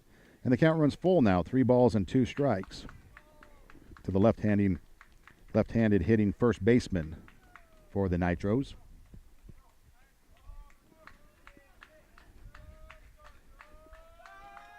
Here's the payoff pitch. Swinging, there's a ground ball back up the middle. The second baseman, Kavanaugh, has it, drops it, picks it up, throws to first, and they beat it out. Error, absolutely. Well, we talked about it earlier. When you looked at the stats on the part of the Vikings, the pitching stats, there were a lot of runs given up, but about half of them were earned, which meant that the Vikings were prone to errors. That is their 4th error of this game. And the tying run is aboard at first, and that brings up Nolan Wong, who is 1 for 1 in the contest. Singled his last time up, walked the time before that, swings at the first pitch and fouls it off. Strike 1 the count.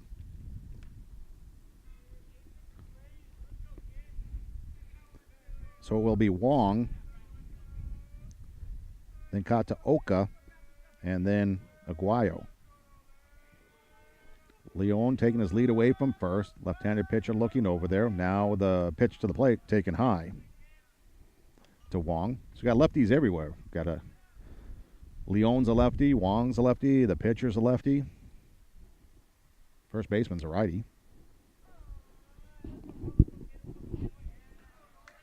So Wong digging back in that left-handed batter's box.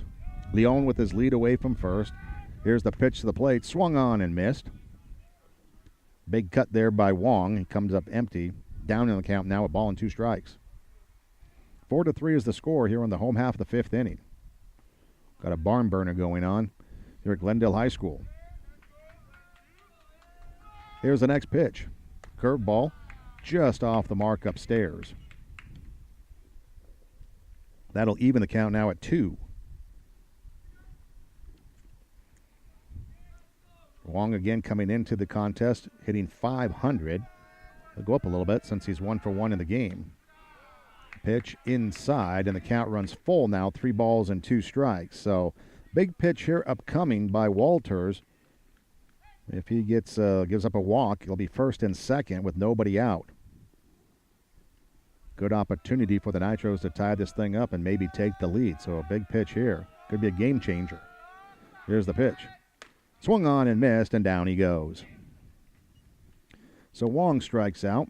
That is the 4th batter that Walters has struck out. 9th Nitro to go down. And that brings up Ryan Kataoka. He's 0 for 1 on the season. He's had 1 at bat. That was back in the first game against Arleta. He popped up to the pitcher in the 7th inning of that game. Throw to first, not in time. Leon back to the bag. On deck, the designated hitter, Adrian Aguayo.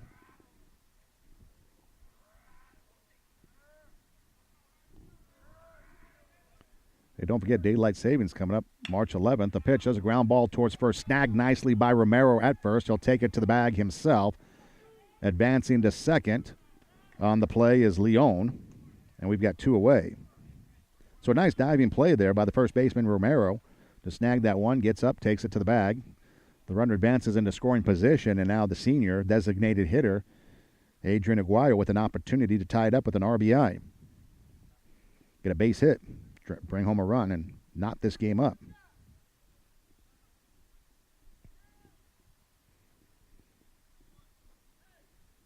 So Leon taking his lead away from second. Now Cavanis will go over and try to keep him close. The pitch to the plate, swinging, and that's pulled foul. Down to the first base coaching box. Strike 1 to count to Aguayo. Again, he had 3 hits last year as a junior. Looking for his first hit as a senior here. Getting his first crack this year as the designated hitter, left-handed batter. Nitros with 3 lefties in the lineup.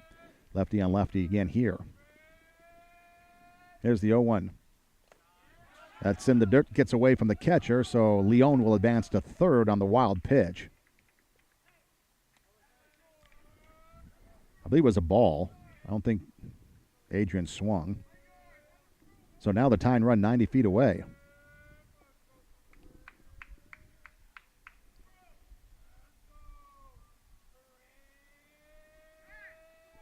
Here's the pitch. Taken inside for a ball. So does that count 2-1? You got me. Yeah, just turn. Yeah, 2-1. I had put it down. Okay. I don't know. We got this bar again, in case you've never heard. We sit here and we've got like these two bars right in front of us. We have to look over or under. So I didn't see what the umpire said on that one pitch. Swing and a miss. Pulled his head and his shoulder, and everybody was heading towards first base except the ball, which was in the catcher's glove. So 2 balls, 2 strikes, 2 outs. Runner at third, 4-3. Vikings here in the bottom of the 5th inning. Here's the pitch. Swinging, there's a bouncing ball towards second base. The second baseman, Kavanaugh's charging, picks it up, throws, and they got him at first, and that will end the inning. 4-3 on the putout. No runs, no hits, an error, a man left. We go to the 6th, 4-3. Monroe on top. We're back after this. Are you looking to rearrange your room? Don't leave it in the hands of your man. Let Interiors by Jada provide you with a design concept that will make your room feel comfortable and be beautifully functional. Interiors by Jada is dedicated to giving you a perfectly designed space any place in your home. Whether it be the living room, kitchen, bedroom, or bath, their focus is to make each space a place of beauty while creating functionality and use. Put your room in the hands of the professionals. Contact Interiors by Jada at 818-481-8992 or check them out on the web at www.interiorsbyjada.com. Tequila's Restaurant in Burbank offers the best authentic Mexican food at great prices, including lunch Monday through Thursday for only $5.99 and dinner buffets for only $7.99. Enjoy a great all-you-can-eat brunch on both Saturdays and Sundays. Go to their website, www.tequilasrestaurant.com, for the latest specials and download coupons for even greater savings. Tequila's Restaurant is located at 4310 West Magnolia Boulevard in Burbank on the corner of Pass Avenue. Call them 818-845-7217. So back here at Glendale High School as we head to the 6th inning with the Nitros trailing by a score of 4-3. And due up in the 6th inning for the Vikings, you will have Cavanes, Navarro, and Maximo, 7, 8, and 9, the bottom of the lineup, as Jenks come out for a 2nd inning of work. When you go to the final 2 innings here, you take a look at the team. Coming into the game, they were hitting .225. They did have 15 hits, but 12 strikeouts. I think they have, 9 strikeouts here today so far. Yep. Team has struck out 9 times. Today, that almost matches their total from the first 2 games. On base percentage, though, coming into the game, .302. That compared to the Vikings with .444. They have gotten their base runners, but haven't been able to cash them in since the first inning when they scored 3 runs. Here's the first pitch to Kavanaugh from Jenks. That's taken in the dirt, ball 1.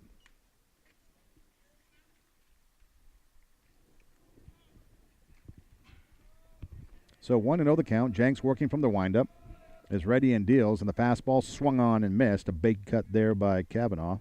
1 ball, 1 strike. So you need to shut them down here. Get to the plate. The pitch is high. 2-1. 4 runs, 3 hits, 4 errors for the Vikings. 3 runs, 2 hits, 3 errors for the Nitros.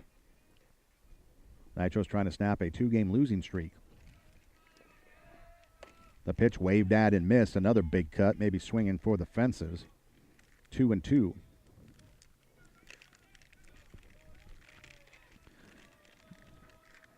Monroe 2-4-1 on the season as the next pitch is taken for a ball.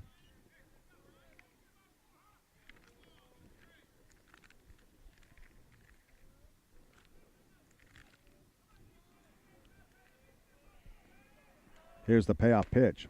Strike 3 called on the inside corner, and down goes Cavanes. So he's caught looking. 3rd strikeout of the game for Jenks. 7th Viking to go down. And that will bring up, was that number 36? The new batter? Joseph Gutierrez.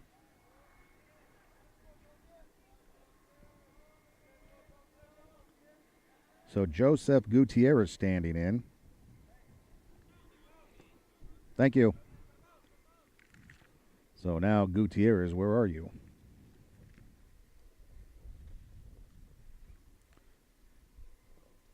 Hitting check that. He's hitting .333 in 2 games. He's 1 for 3 on the season. He is a sophomore. There's the pitch. In there for a strike. So taking over for Navarro. Navarro went 0 for 2 with 2 strikeouts. In fact, the 8-hole and 9-hole for the Vikings, 0 for 4 with 4 strikeouts. Next pitch in there for strike 2. 0-2 the count to Gutierrez. Jenks working from the windup. Delivers, and the pitch, strike 3. Now he made quick work of Gutierrez, and Gutierrez will go back to the dugout. 4 strikeout, 8 in the game for the Nitros pitching staff. And that will bring up, let's see, who's up now? 40.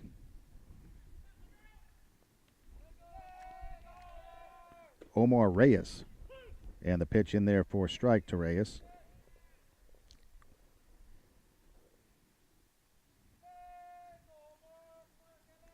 So 0-1 the count to Reyes. Next pitch in there for strike 2. And Reyes hitting .400, a junior on the season. 2 for 5 with an RBI. Quickly down in the count, 0-2. Jenks looking to make quick work of the Vikings here in the 6th inning. Runs the pitch inside with a fastball. 1 ball, 2 strikes to count. Looking to shut them down. In fact, he's faced 5 batters so far and retired all 5 as the next pitch is fouled off. And really, the Nitros pitching staff going back to the 4th inning. Only 2 batters have reached. And in fact, only 4 batters have reached if you take away the 3rd inning. Disastrous 1 inning. Pitch just outside. Runs the count 2-2 with 2 outs here in the top of the 6th inning. 4-3, Vikings on top. So you take away that 1 inning today. You take away the 1 inning yesterday. And you take away the 1 inning the first game. You get the picture. Pitch runs inside. Full count now. 3 balls, 2 strikes to count to Reyes. Reyes has been hit by a pitch twice.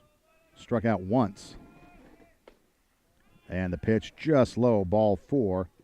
And Reyes draws the walk. First walk offered up by Jenks. Sixth walk offered up by the Nitros pitching staff. And for the bottom of the lineup, that's their first base runner for the Vikings. So now Ricky Galavis Canto, the leadoff hitter, standing in. He's 1 for 3 with a single. Reached on an error his last time up, and he gets hit by this pitch, and he got plugged. So runners at first and second for the Vikings, as Reyes will take second. Galavis Canto down to first with the first hit batter of the game. And now we're going to have a delay as the coach is going to go check him out. David's sitting there at shortstop thinking, what's the big deal? I've been plunked twice today, 3 times this year in 3 games. It's like, rub some dirt on it, get back in there. So that will bring up the pitcher, Juan Romero, or the starting pitcher, who's now at first base. He's 0 for 2 with a walk and a run scored back in that 3rd inning. Nitros opened up the game in the bottom of the 1st, scoring 3 runs. The Vikings answered in the top of the 3rd with 4 runs. 4 runs, 3 hits, 4 errors for the Vikings. 3 runs, 2 hits, 3 errors for the Nitros. And the pitch, a curveball. Inside, ball 1 to Romero. That's what it is, just 2 hits, right? For the Nitros? Yeah. Wow. Here's the next pitch, swung on and missed. Reyes at second. Galavis Canto over at first. 1 ball, 1 strike, the count to Romero. He also flew out to center and flew out to right, so let's see if he flies out to left to finish the trifecta. Pitch in there for strike 2. 1-2 with 2 outs. Let's see if Jenks take care of business here. Remember, in that third inning, there were 2 outs when the Vikings got their rally, scoring 4 runs. 2 outs here. You've got runners at first and second. Here's the pitch. Swing and a miss, and that will end the inning. And they throw down to first. Unnecessary, get the out. But the inning's over as Jenks buckles down, rears back, and lets it loose and gets Romero.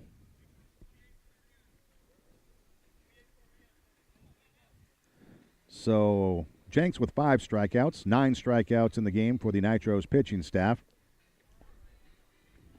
At the end of 5.5, as they get no runs, no hits, there's a hit batter, a walk, 2 men left. We go to the bottom of the 6th, 4-3. Nitros chasing 1. We're back after this. In Burbank is a nice family-run flower shop with the best prices in town. At Flowers Talk, you will find a wide selection of floral arrangements, or you can select the flowers of your choice in their do-it-yourself section. Stop by Flowers Talk in Burbank and let their expert staff help you create the best flower arrangement. If they don't have it, they will get it for you. Mention Burbank or Burroughs High School and receive 10% off your entire order. Flowers Talk, located at 2460 West Victory Boulevard in Burbank, or on the web at www.flowerstalkburbank.com. Jody Maroney's Sausage Kingdom in Glendale offers their world-famous gourmet of sausage sandwiches, grilled and served on their fresh-baked onion roll. Choose from a variety of delicious sandwiches off their menu, including the hot Italian, bratwurst, Polish, and chicken apple, or perhaps one of Jody Maroney's hot dogs, such as the giant Kobe beef, the Coney Island, or their Chicago style.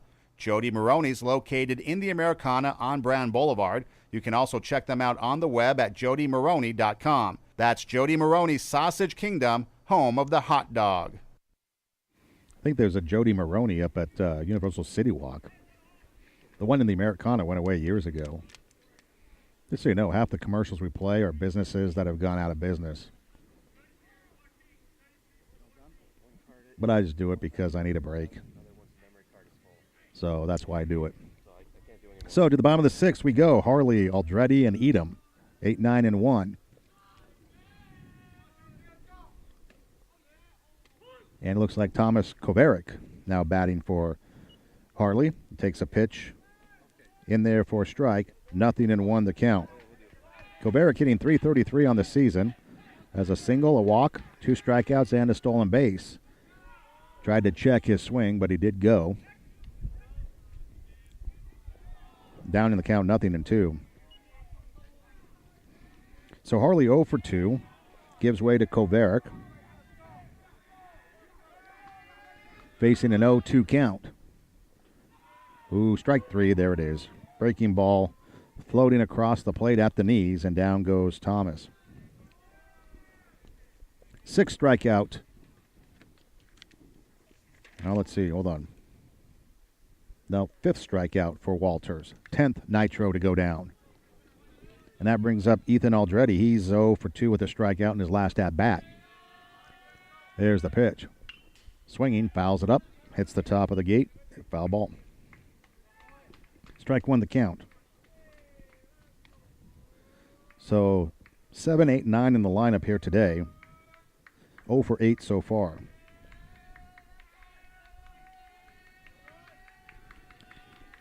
Here's the 0-1 pitch. Catches the inside corner for strike 2, and Aldretti down in the count now, 0-2. Nitros need to get some base runners. They're down by 1, and they're running out of outs. Led 3-0 at the end of 1. Now trailing 4-3 as the pitch is in the dirt for ball 1.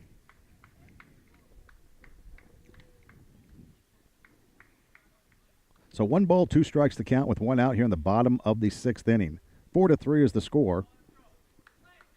The Vikings have the lead, looking to improve their record to 3-4-1 on the season. Swinging, there's a line drive base hit into center field, so the tying run is aboard with 1 out here in the bottom of the 6th inning. That will bring up the top of the lineup. That's the 3rd hit of the game, the first hit off Walters. So there's been 3 hits, 3 walks, and 4 errors.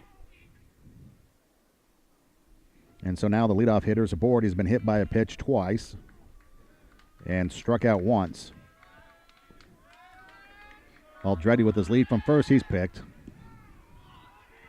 He started leaning towards second, and the lefty throws over there and picks him off. That will be a sophomore error.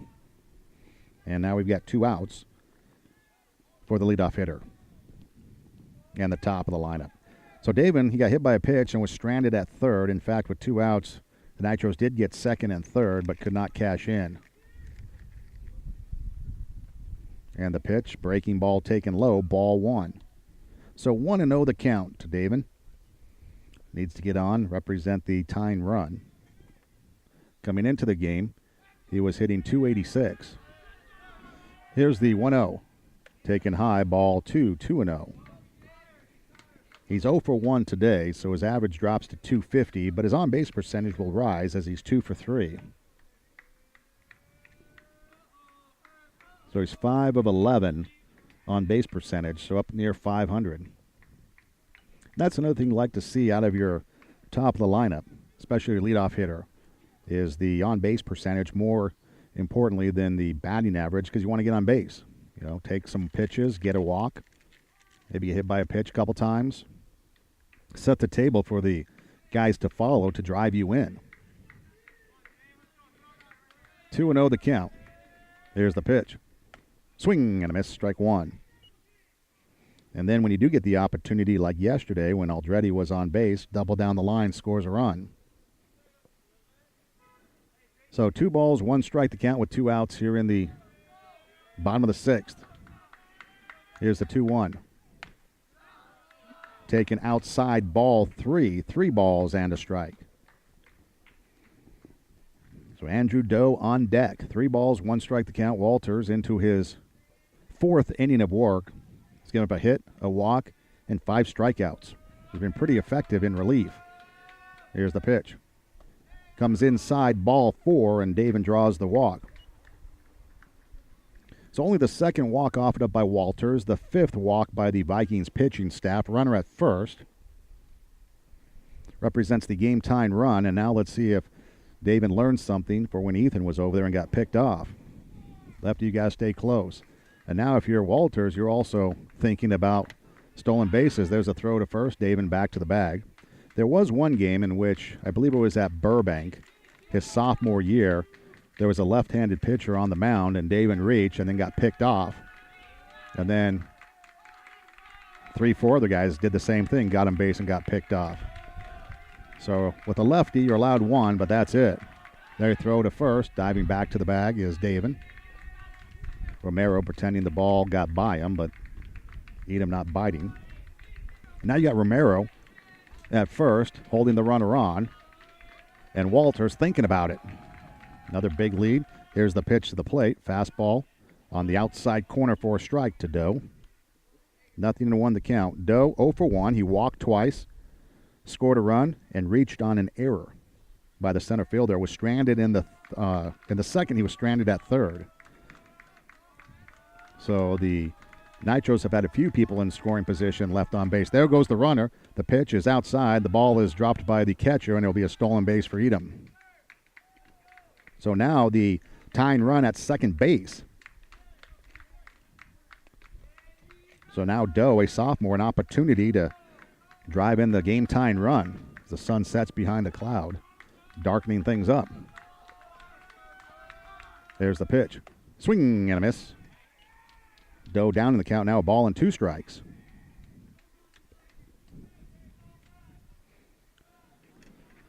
So Walters taking a moment, steps off the mound, picks up the rosin bag, climbs back up on the mound, gets set, checks the runner at second. Cavanis will be the one, or maybe shortstop, will be the one to keep him close. The pitch bounces, gets away from the catcher. It will be a wild pitch that advances the runner. And now the tying run 90 feet away. Now if you're the catcher, Rojas, you have to be careful because another one of those ties the game. Because this is going to be, right now, your best opportunity to score. You got your leadoff hitter with some speed down the line at 3rd. Anything kicking away, Daven's coming home. Nitros bench making some noise. The pitch swung on, fouled off first base side. Romero coming over toward the fence, and he's going to run out of room as it ends in the football stands, and the count remains 2 balls, 2 strikes. And we'll do it again as Romero goes back behind the mound.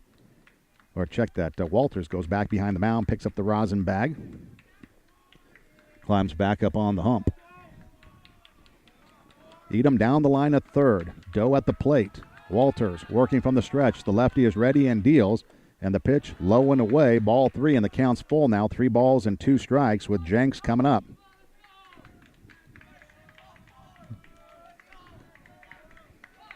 So 3-2, 2 outs here in the bottom of the 5th, or bottom of the 6th. 4-3 is the score. Here's the pitch. Swing and a miss, and that will end the inning. So Doe strikes out, and that ends the inning. And for the Nitros, they left a runner on at third in this inning, left a runner on at third in the 5th, had runners at second and third in the 4th, had a runner at third in the 2nd, and they left the bases loaded after scoring 3 in the 1st. They've left plenty of runners on and too many standing on third, and they're down by 1. We head to the 7th, 4-3. Nitros down by 1. We're back with the 7th after this.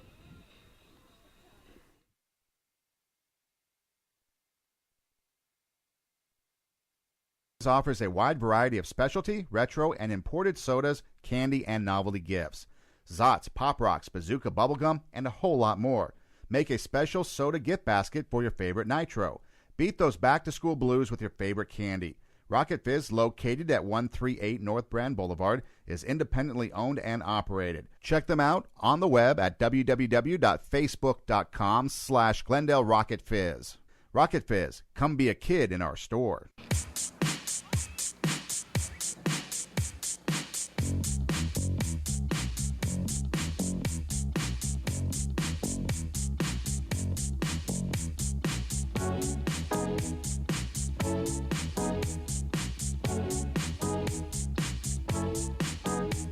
You're a whole new generation. You're dancing through the day. You're grabbing for the magic on the run. You're a whole new generation. You're loving what you do. I put a Pepsi in the motion, but that choice is up to you. Hey, you're the Pepsi generation. 'Cause I'm down and taste the thrill of the day. And feel the Pepsi way. Taste the thrill of the day. And feel the Pepsi way.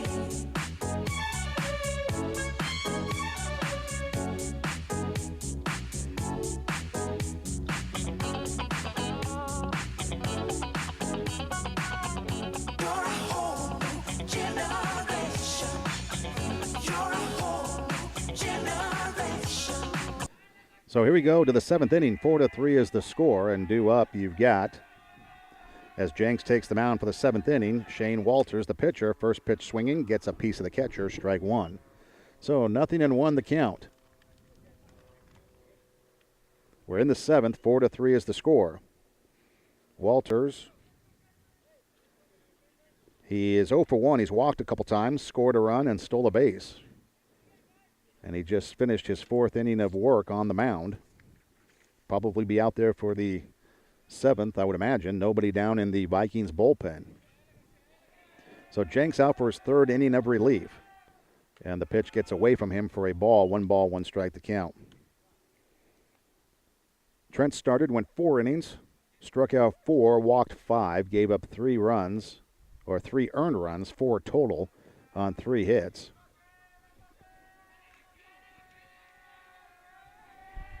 Now Jenks in relief, 2 innings, a walk, and 5 strikeouts. The pitch swinging, there's a fly ball towards left field. Doe out there makes the catch, and we've got 1 down. So 1 away, and that will bring to the plate Julio Hernandez. Hernandez, 1 for 2, has a single, an RBI, a run scored back in the 3rd. He walked in the 1st and struck out in the 5th. Here's the pitch. Curveball, missing high, ball 1. 1-0 the count to Hernandez. Pretty good pitching duel, so to speak. You've got 20 strikeouts combined in the contest as the pitch is over for a strike. between the two clubs. So 1 ball, 1 strike to count.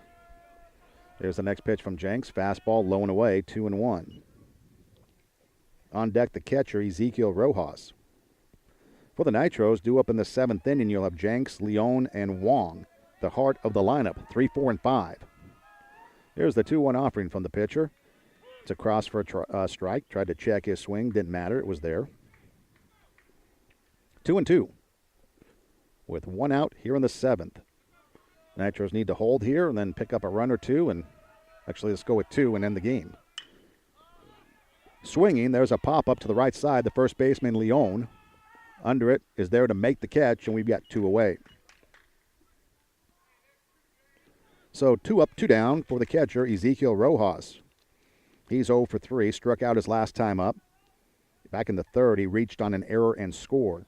The Nitros got 3 in the 1st, sending 9 men to the plate. They've had a number of opportunities, stranding a number of men at third base. For the Vikings, they scored 4 runs in the 3rd, sending 8 men to the plate. And they've been shut down pretty much ever since. First pitch swinging is a fly ball down the left field line. Doe coming over to take a look, but it's out of play, a foul ball, strike 1.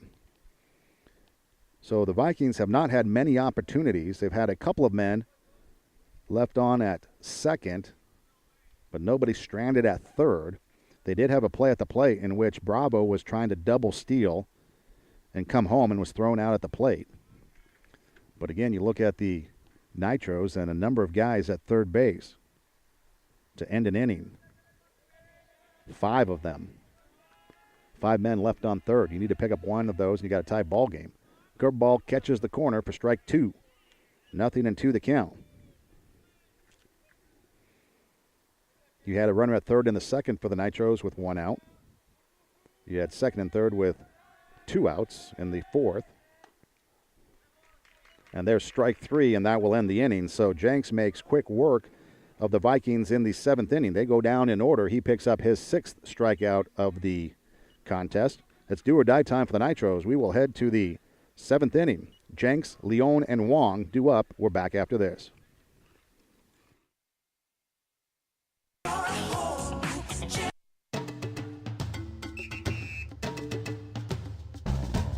Sometimes I dream that heals me.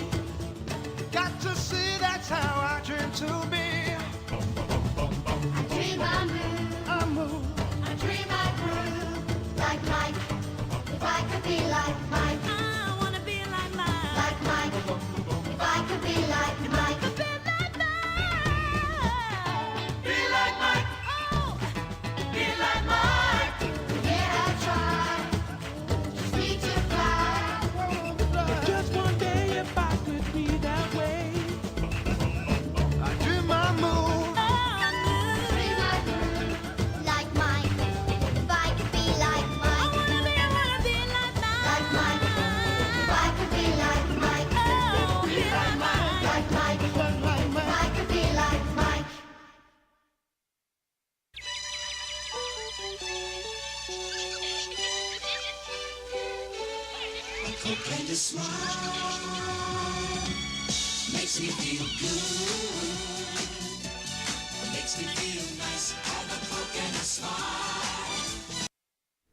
We'll have a Coke and smile later. As we head to the bottom of the 7th inning, do or die time, like I said, for the Nitros. You got Jenks, Leone, and Wong. 3, 4, and 5 in the lineup. Jenks in the ball game. He's 0 for 3, reached on an error and scored back in the 1st inning. Then he struck out and grounded out to 2nd, a chance to help his cause here with a base hit. And the first pitch from Walters, low and away, ball 1. So Walters out for his 5th inning of work. He has 6 strikeouts, 2 walks, and a hit. He's given up a hit. Here's the next pitch. Swing and a miss. 1 ball, 1 strike to count. So Jenks 0 for 3 on the game. That puts him at 2-11 now on the season. I think that dips him below the Mendoza line. Had an RBI against Southgate and a ground ball. Ground ball out to 2nd. Swings and fouls off the pitch. Down in the count now, a ball and 2 strikes. So again, combined in this ball game, the pitching staff of the Vikings have struck out 11. The Nitros have struck out 10. 21 strikeouts combined in the ball game. It's a 4-3 contest. Next pitch swinging. There's a drive down the left field line that gets over the third baseman's glove. Bravo. Jenks now on his way to second as the ball gets by the outfielder, Maximo. On his way to third is Jenks. The ball is up. Here comes the relay. The throw into third, not in time, and the tying run is now 90 feet away. So he'll get a double. Actually, I think it'll be a single and two-base error.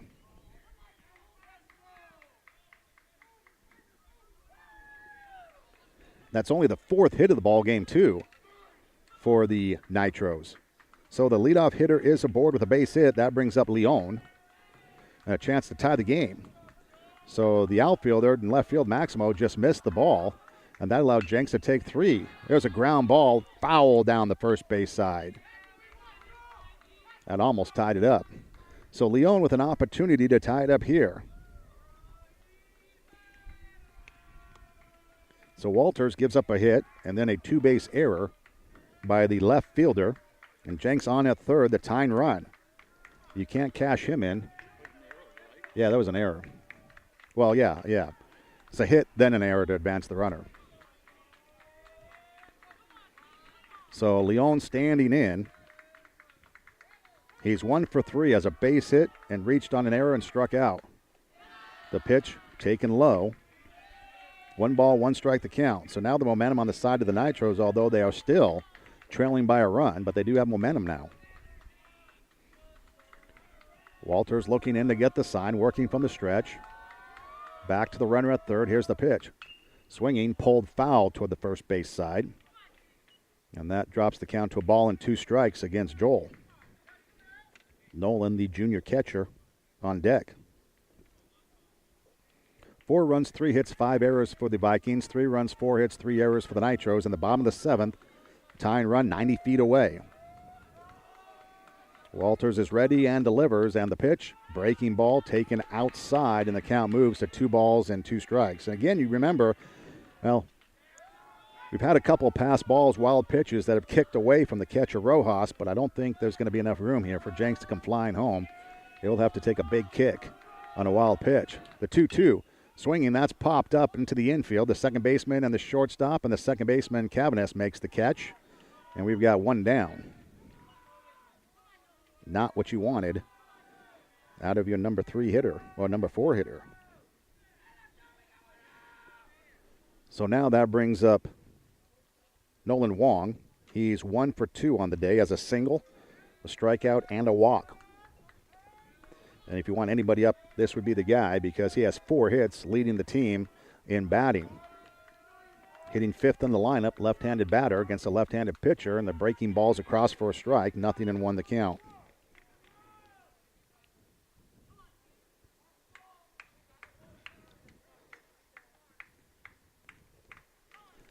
So 0-1 the count. Tying run 90 feet away.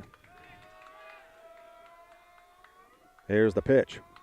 Swing and a miss, strike 2, and Rojas fakes the throw down to third. And Wong down in the count now, 0-2. And we'll see who's on deck. I believe Kataoka is due up next. So Walters back up on the mound. Looking in to get the sign. Jenks taking his lead down the line at third. Wong back in the batter's box. Here's the pitch. Swinging, fouls it off. And so the count remains 0-2. Now, not to get ahead of put the cart before the horse, but they do tie it up and we end in a tie after 7. It'll be interesting to see if we can go 8 innings because the sun's starting to set. Might not be enough light to continue. Here's the 0-2 pitch. Missing just low, ball 1. But again, you do have to plate that 4th run to tie it up before we even get there. So the Nitro still with some work to do. A ball and 2 strikes to Wong with 1 out. Runner at third here in the bottom of the 7th, looking to tie it up. Maybe send the game into overtime or perhaps prolong the inning, get the tying run, and then push it across in a walk-off. Here's the pitch. Breaking ball, just missing high. Monroe coaching staff could not believe they didn't get that call. That's the hold your breath and wait for the call. And one side cheers and the other side ahs. Oohs and ahs. 2-2 the count. Wong digging in from the left side. Walters is ready from the stretch.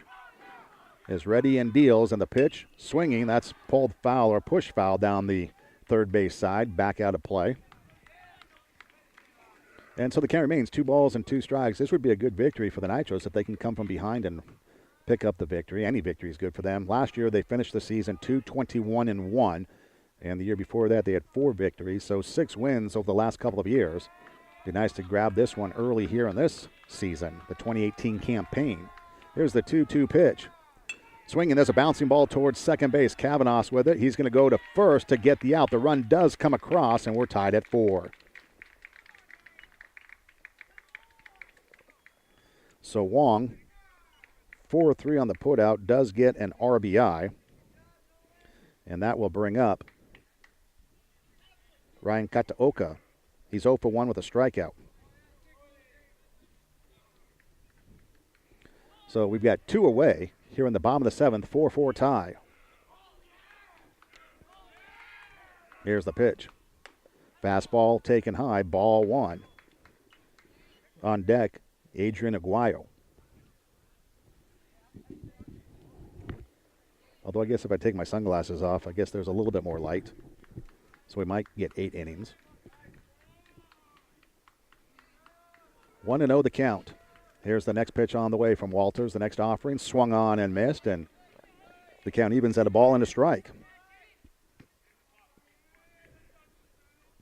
So the Nitros pick up a run in the 7th to tie it. Now can they get another runner aboard and the bottom of the lineup come through and get the walk-off win? Here's the 1-1 pitch. In the dirt, bounces away from the catcher, but nobody on, so who cares? 2 balls and a strike to count. Nitros picked up 3 in the first, 1 in the 7th to tie it. The Vikings picked up 4 runs in that 3rd inning. We've got a tie ball game. Ryan Kataoka at the plate. 2 balls, 1 strike to count. Here's the pitch on the way. Catches the corner on a delayed call, and the count evens up at 2 balls and 2 strikes. Walters laboring through 4 innings pitched. He was cruising.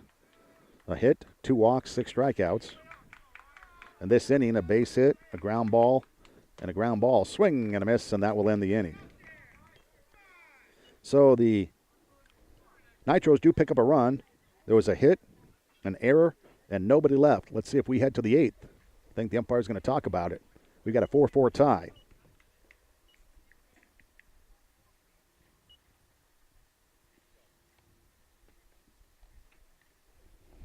And they indeed come out for the 8th inning, so we will do one more. And that means that for the Nitros, they'll have the bottom of the lineup due up in the 8th inning. And for the Vikings, you will have Bravo, Cavanes,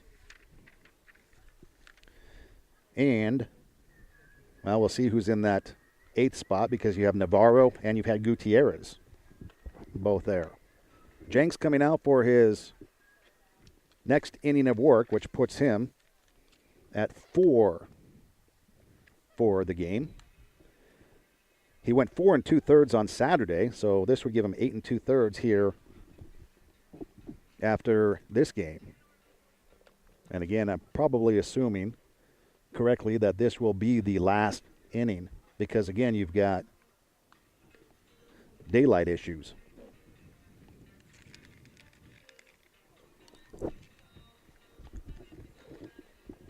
So we take a look at the schedule upcoming for the Nitros.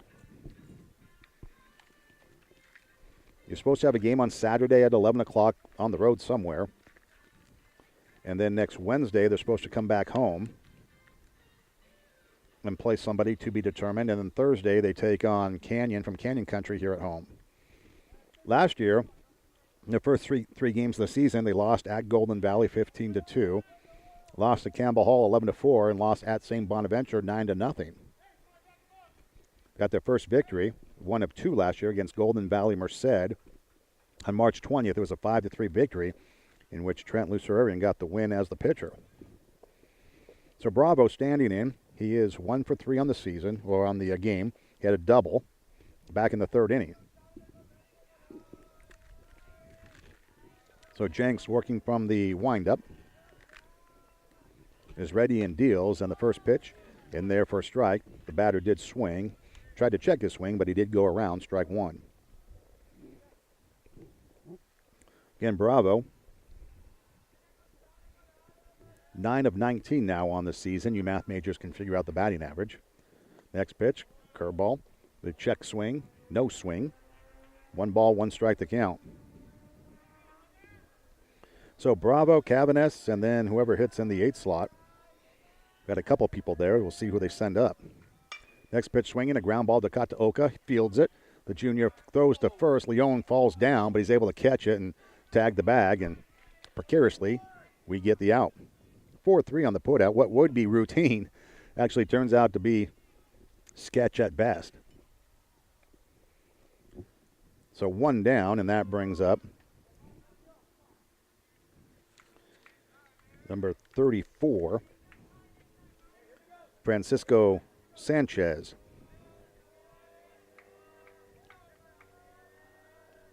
So Sanchez at the plate takes a first pitch for a ball. Sanchez, Francisco Sanchez, a freshman. He's hitting 111. He's 1 for 9 on the season. Takes the next pitch for ball 2. It's only hits a single. He scored a couple times. He's been hit by a pitch 3 times, struck out once. Here's the 2-0 pitch in there for a strike. So 2-1 the count to the freshman, Francisco Sanchez. Taking over for Cavanes, at least here in this at-bat. Here's the 2-1. Swinging, there's a one-hopper towards short, and it gets by the diving shortstop Edom into center field. And with 1 out, you've got Sanchez aboard with a base hit, representing the go-ahead run. That is the first hit off of Jenks.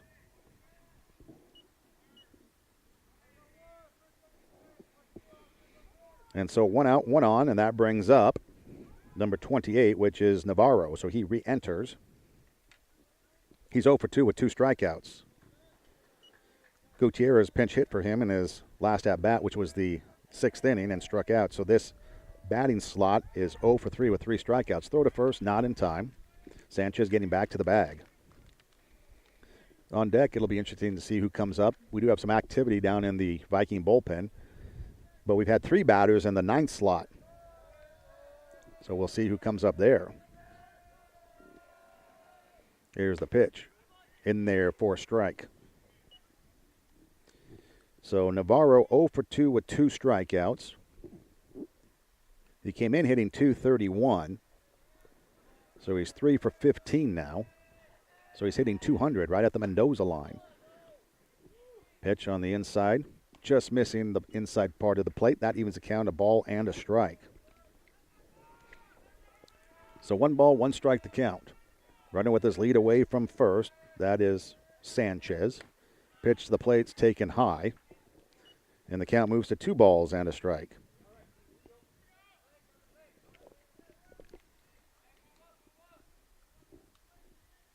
Leon holding the runner on at first. He represents the go-ahead run here in the 8th inning. Here's the next pitch. Swing and a miss. And the count evens at 2. 2-2. So Jenks with 6 strikeouts in the contest. He's got 11 on the season. And there's a swing and a miss, and down goes Navarro. 2 outs in the inning. That is the 7th strikeout in the ball game for Jenks. And that will bring to the plate number 40, which is Omar Reyes, which I guess means Reyes must have been in left field then. Thought they re-entered somebody, but I guess Reyes was in left field and made that error. That allowed the runner to go to third. There goes a bluff from the runner at first. The pitch is high, ball 1. Not like anybody tells us who's out in the outfield.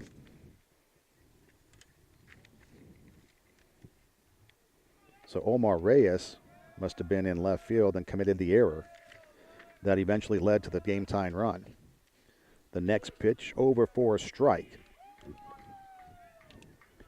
So Reyes now with 1 ball, 1 strike to count. We've got 2 away here in the top of the 8th inning. And the go-ahead run at first. That is Sanchez, the freshman, that reached on the base hit up the middle. Curveball just missing the inside part of the plate, and the count goes to 2 balls and a strike. The Nitros 0-2 on the season. The Vikings 2-4-1. This is their 8th game already. The next pitch catches the corner for a strike, and the count goes 2-2. So now Jenks a pitch away from getting out of it and going to the bottom of the 8th with a chance to win it.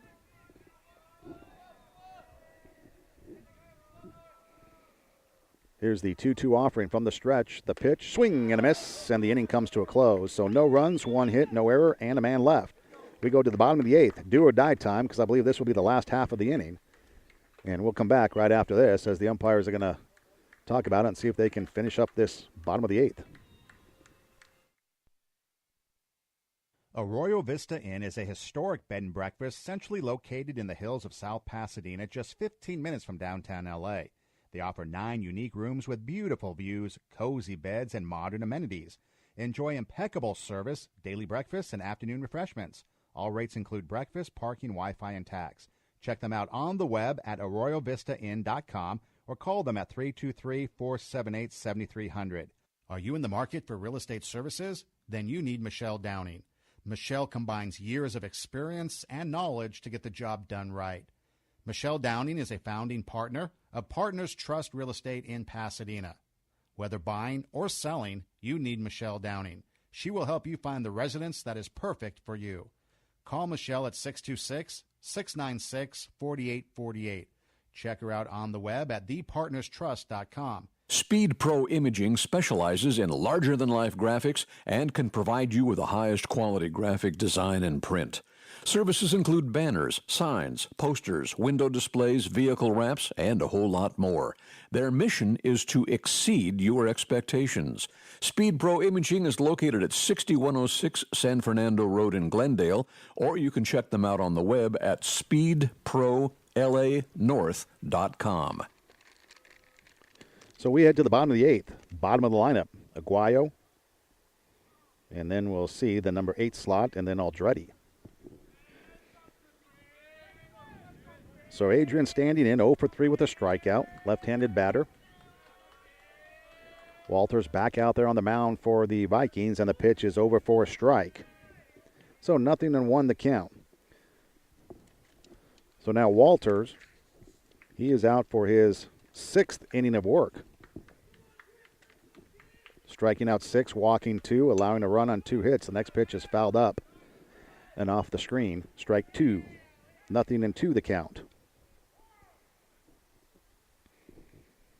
So the Nitros need a run, or this game probably ends in a tie. It'll be the 2nd tie of the season for the Vikings.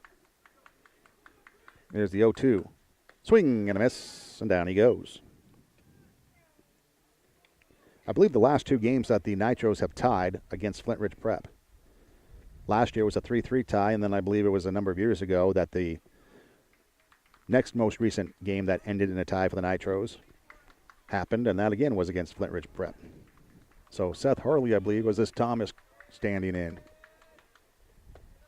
And it's Harley back in, takes a pitch low, ball 1.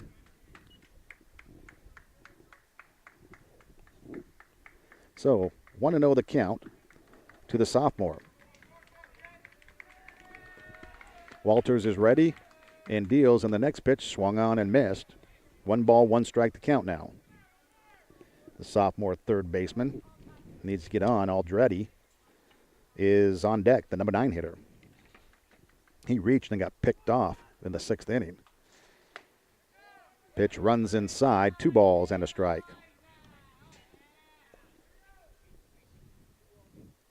So 2 balls, 1 strike to count to the number 8 hitter in the lineup, who is 0 for 2 with 2 Ks on the day.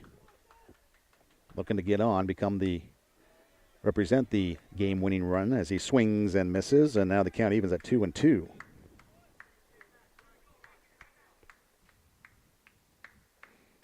He's 0 for 5 on the season, looking for his first hit. Usually the transition year between JV and varsity. His first year on varsity, the 2-2 in the dirt, ball 3, and the count runs full. So now we've got an all-important payoff pitch upcoming here from Walters to Harley. Could be a pivotal pitch in this inning and this game, depending on how it goes. Walters from the windup. The left-handed pitcher delivers, and the pitch swung on and fouled back. And so the count remains full at 3 balls and 2 strikes.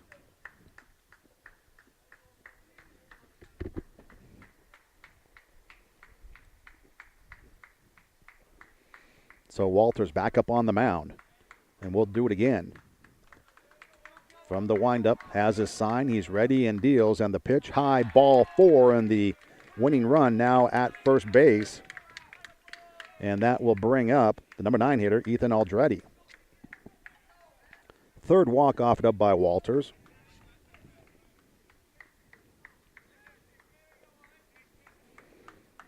Aldretti now 1 for 3 with a single and a strikeout. Like I said, he got picked off back in the 6th inning his last time up. He got a base hit and got picked off. Now Harley taking his lead from first. Walters throws over there. Harley diving back to the bag.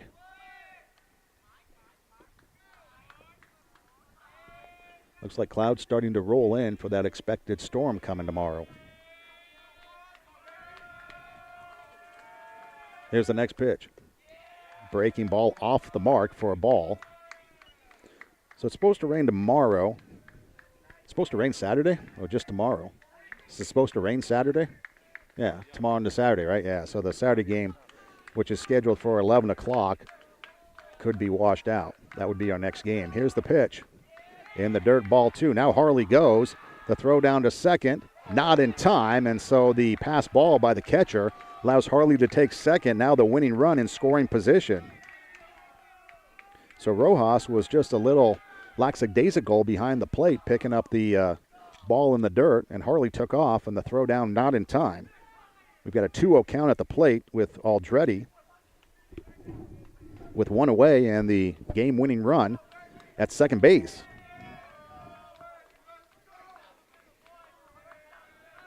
So Aldretti 2-0 the count at the plate. Takes ball 3. 3-0 the count. Almost makes you wonder if you don't want to walk Aldretti and put yourself, if you're the Vikings, in a double play situation. But I guess if you get him here, but it's 3-0 right now, but I guess if you get him here, there's 2 away. But pitch catches the corner for a strike. 3 balls, 1 strike the count. Got some excitement going on here at Glendale High School in this one. 4-4 tie in the bottom of the 8th. Got a runner at second. And Seth Harley, the sophomore. 3 balls, 1 strike to count. Sophomore at the plate. Here's the pitch.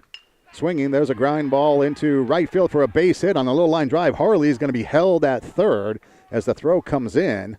And now we've got runners at the corners. So a flare, not a ground ball, but a flare to right field. We've got runners at the corners. And you've got the senior leadoff hitter, David Edom, at the plate. So Aldretti out of that number 9 spot gets his second hit of the ball game. Runners at the corners. And David Edom at the plate, 0 for 1. He struck out. And Aldretti will take second base as the Vikings just let him go. So now you've got second and third, and that's actually a pretty good move there for the Nitros because it breaks up that double play situation.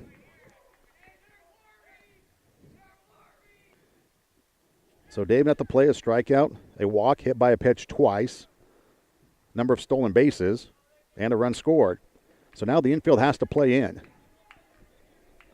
because you have to come home with the throw, otherwise the game is over. So your leadoff hitters aboard, Andrew Doe, if necessary, on deck. Walters working from the stretch. Here's the pitch. Breaking ball over for a strike, 0-1 the count. There's 1 out here in the inning, second and third. Harley at third is the only one that counts. Chance for the senior to drive in the run, be the hero. Here's the 0-1 pitch. Taken outside, but you got to be patient if you're at the plate. You don't want to force the issue. Make Walters make the play. Almost makes you think that you would want to walk him, get the bases loaded, and get the force out at the plate. I know. 1 ball, 1 strike to count. Here's the pitch from Walters. Taken low, ball 2. 2 balls and a strike to count. Andrew Doe, the sophomore, on deck, then followed by Jenks, if we get that far. So 2 balls, 1 strike to count. Harley down the line at third. Aldretti at second base. The infield drawn in. The play has to be to the plate on a ground ball. Here's the pitch.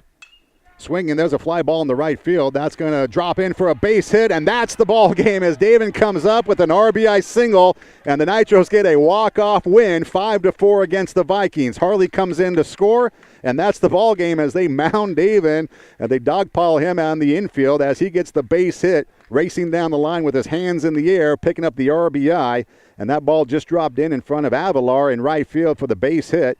Scoring Harley, and the Nitros get the victory 5-4 in walk-off fashion. What a game we had here today as we went 8 innings.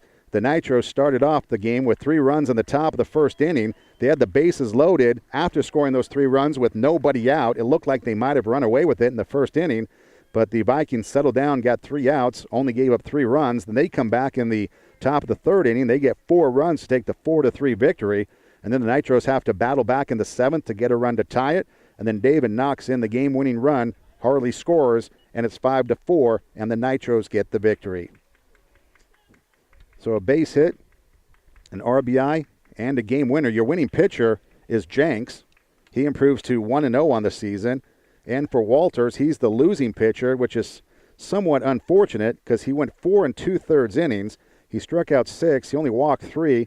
Gave up 3 hits, 2 runs, 1 of them earned, so he pitched a gem in relief of Romero, and he takes the loss. Your winning pitcher is Jenks. He goes 4 innings, striking out 8, walking 1. He gave up a hit. He did hit a batter. Trent started the game, goes 4 innings, striking out 4, walking 5, giving up 4 runs, 3 hits, 3 earned runs. And the Nitros get the victory 5-4. Let's take a break. We'll come back with the totals right after this. Do your child a favor and open a checking and savings account for them at Los Angeles Federal Credit Union. Los Angeles Federal Credit Union helps young people make smart financial choices with free financial literacy classes and low-rate loan programs customized for first-time borrowers. Great customer service, financially secure, Los Angeles Federal Credit Union is the smart choice for you and your child's future. Visit them online at www.lafcu.org. Los Angeles Federal Credit Union, your financial source for life.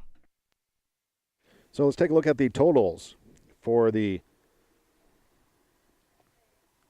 Nitros. So for the Vikings, first off, 4 runs, 4 hits, 5 errors for Monroe.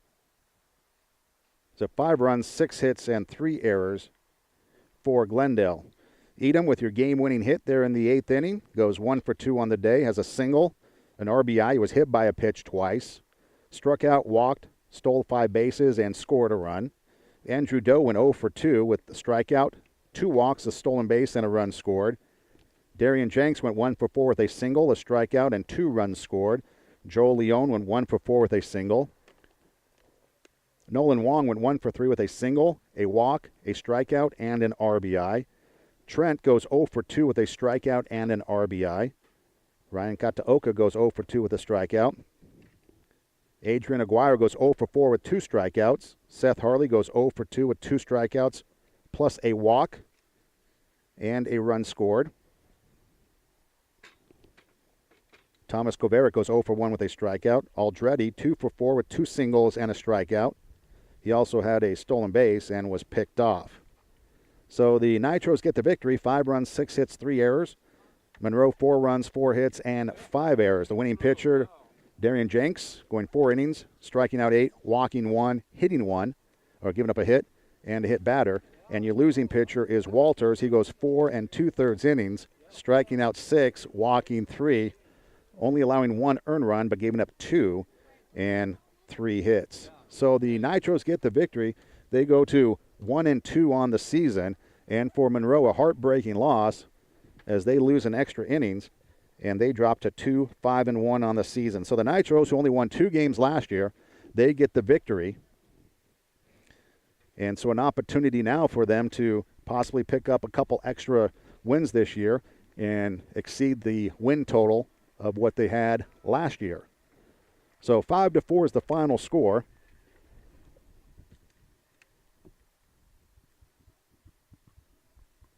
And I want to see if we can get the extra mic going here, get some comments. Hold on a second.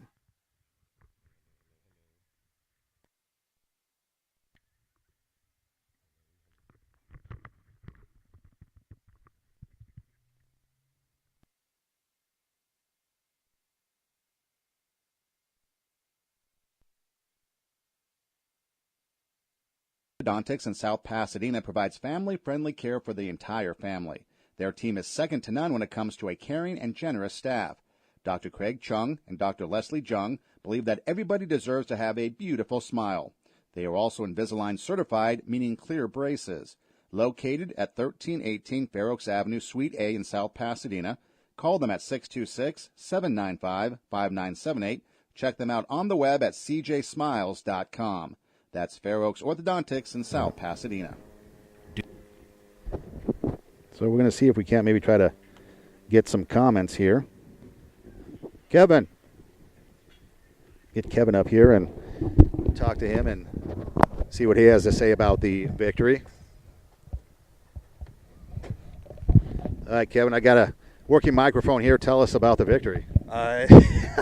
Just great team effort. Again, I think, for the guys to really stick with it in the 7th and then the 8th, really showed what this team can do, that we're resilient. And I think, again, we're a lot better than we were last year. Even the couple of losses that we've had this year, the guys know that we are much better than what we've shown. So, again, this was a great win for the guys, a great confidence booster. And I think, going forward, there's only great things that can come of it. Again, a lot of stuff to work on as far as errors and then, again, just only scoring 3 in the first. But, again, I look forward to this team doing great things. How about the pitching? You had Jenks come in relief. Trent started, but really Jenks came in, shut things down, and really gave you guys an opportunity defensively to get back into this. So how about that pitching? Yeah, no, definitely. Just like you said, coming into that situation, I've got plenty of guys on the bench. I had Burke, who's probably going to start our next game, Ian ready to go, and but just going into that situation when I had to bring in Darian, I just knew that he was going to be a shutdown guy. So just coming in with Trent being a little bit too many pitches of where ideally we wanted him to be, but having Darian again come in and shut things down was just tremendous for us. Take a look at the defense this year. Compared to last year, it looks like the defense this year is playing a lot better. There's a lot more confidence. It seems like the pitchers can settle down and just let batters hit the ball if necessary because you've got a defense behind the pitching staff. Well, for sure. I think we definitely pride ourselves on defense. We hope that, again, we can limit the amount of errors that we give. I think we've given 3 errors at least for all 3 games we played. Many of them haven't really killed us, but again, just having errors in general are not good. But yeah, definitely this year we are a much better defensive team. Last year it took a number of games before you got your first victory. Here, the 3rd game of the season, you guys get the win. Is this something that you guys can definitely build on, and how important is it to get a win like this early on this year? Yeah, definitely. Like I said earlier, this is a huge confidence booster for these guys, and I think for a lot of them, they feel that we are a much better team than what we've shown in the 2 games, but we know that we are a much better team than last year. So we're looking to get a win every time that we come out. It's just a matter of how are we going to play that day. Finally, the next week, you've got a game on Saturday if it doesn't rain, a couple games next week, one against Canyon from Canyon Country, I guess one to be determined based on the tournament. When you look ahead at the games coming up that you're playing, are they going to be competitive games that you guys can compete with and try to get some victories out of? Oh, definitely. Again, just with the first 2 games with Arleta and Southgate, we knew that we could have beaten those teams outright. Just, we got ourselves into trouble with the single innings there. But, even this year, just giving up 4 runs in 1 inning is really, what was our mistake. But other than that, we did well. But yeah, going forward, knowing that we've got to be determined games. It could be wild card games as far as who we're going to play. But we know that we need to come out and we need to play our game and do our best to score runs and early and often and get the win. Well, congratulations on the victory. Go get some warm coffee in you or something, because it's been a cold one out here, and you guys will see you down the road at the next game when we find out when it is. All right, congratulations. So the Nitros get the victory by a score of 5-4 as he took it off the board. And now we're going to bring up the guy that got the game-winning hit, David Edom. So, David, you come up there in the 8th inning. You've got runners at second and third. You poke the ball to right field, get the base hit, hands in the air as you're running down the baseline. How'd it feel?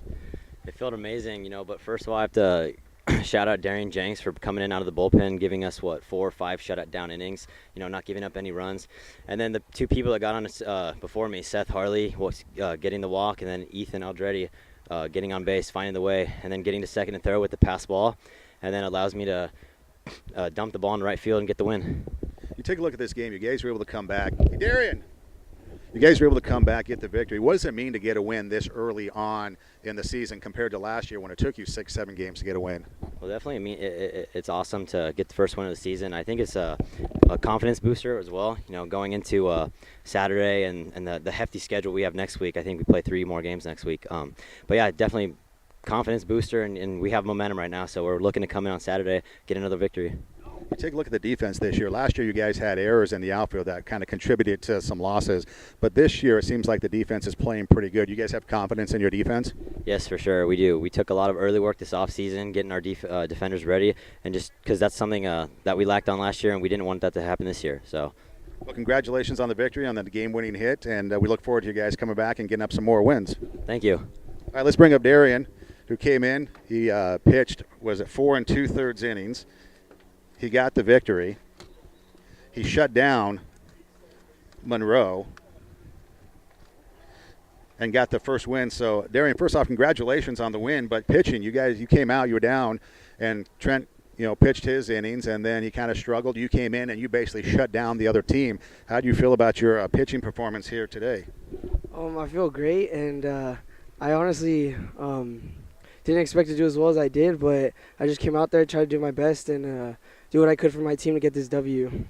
Did you have rhythm out there? Did you feel like you had a good rhythm going? Because you really didn't allow anybody to get on base, and when you did, it might have been one guy here, one guy there.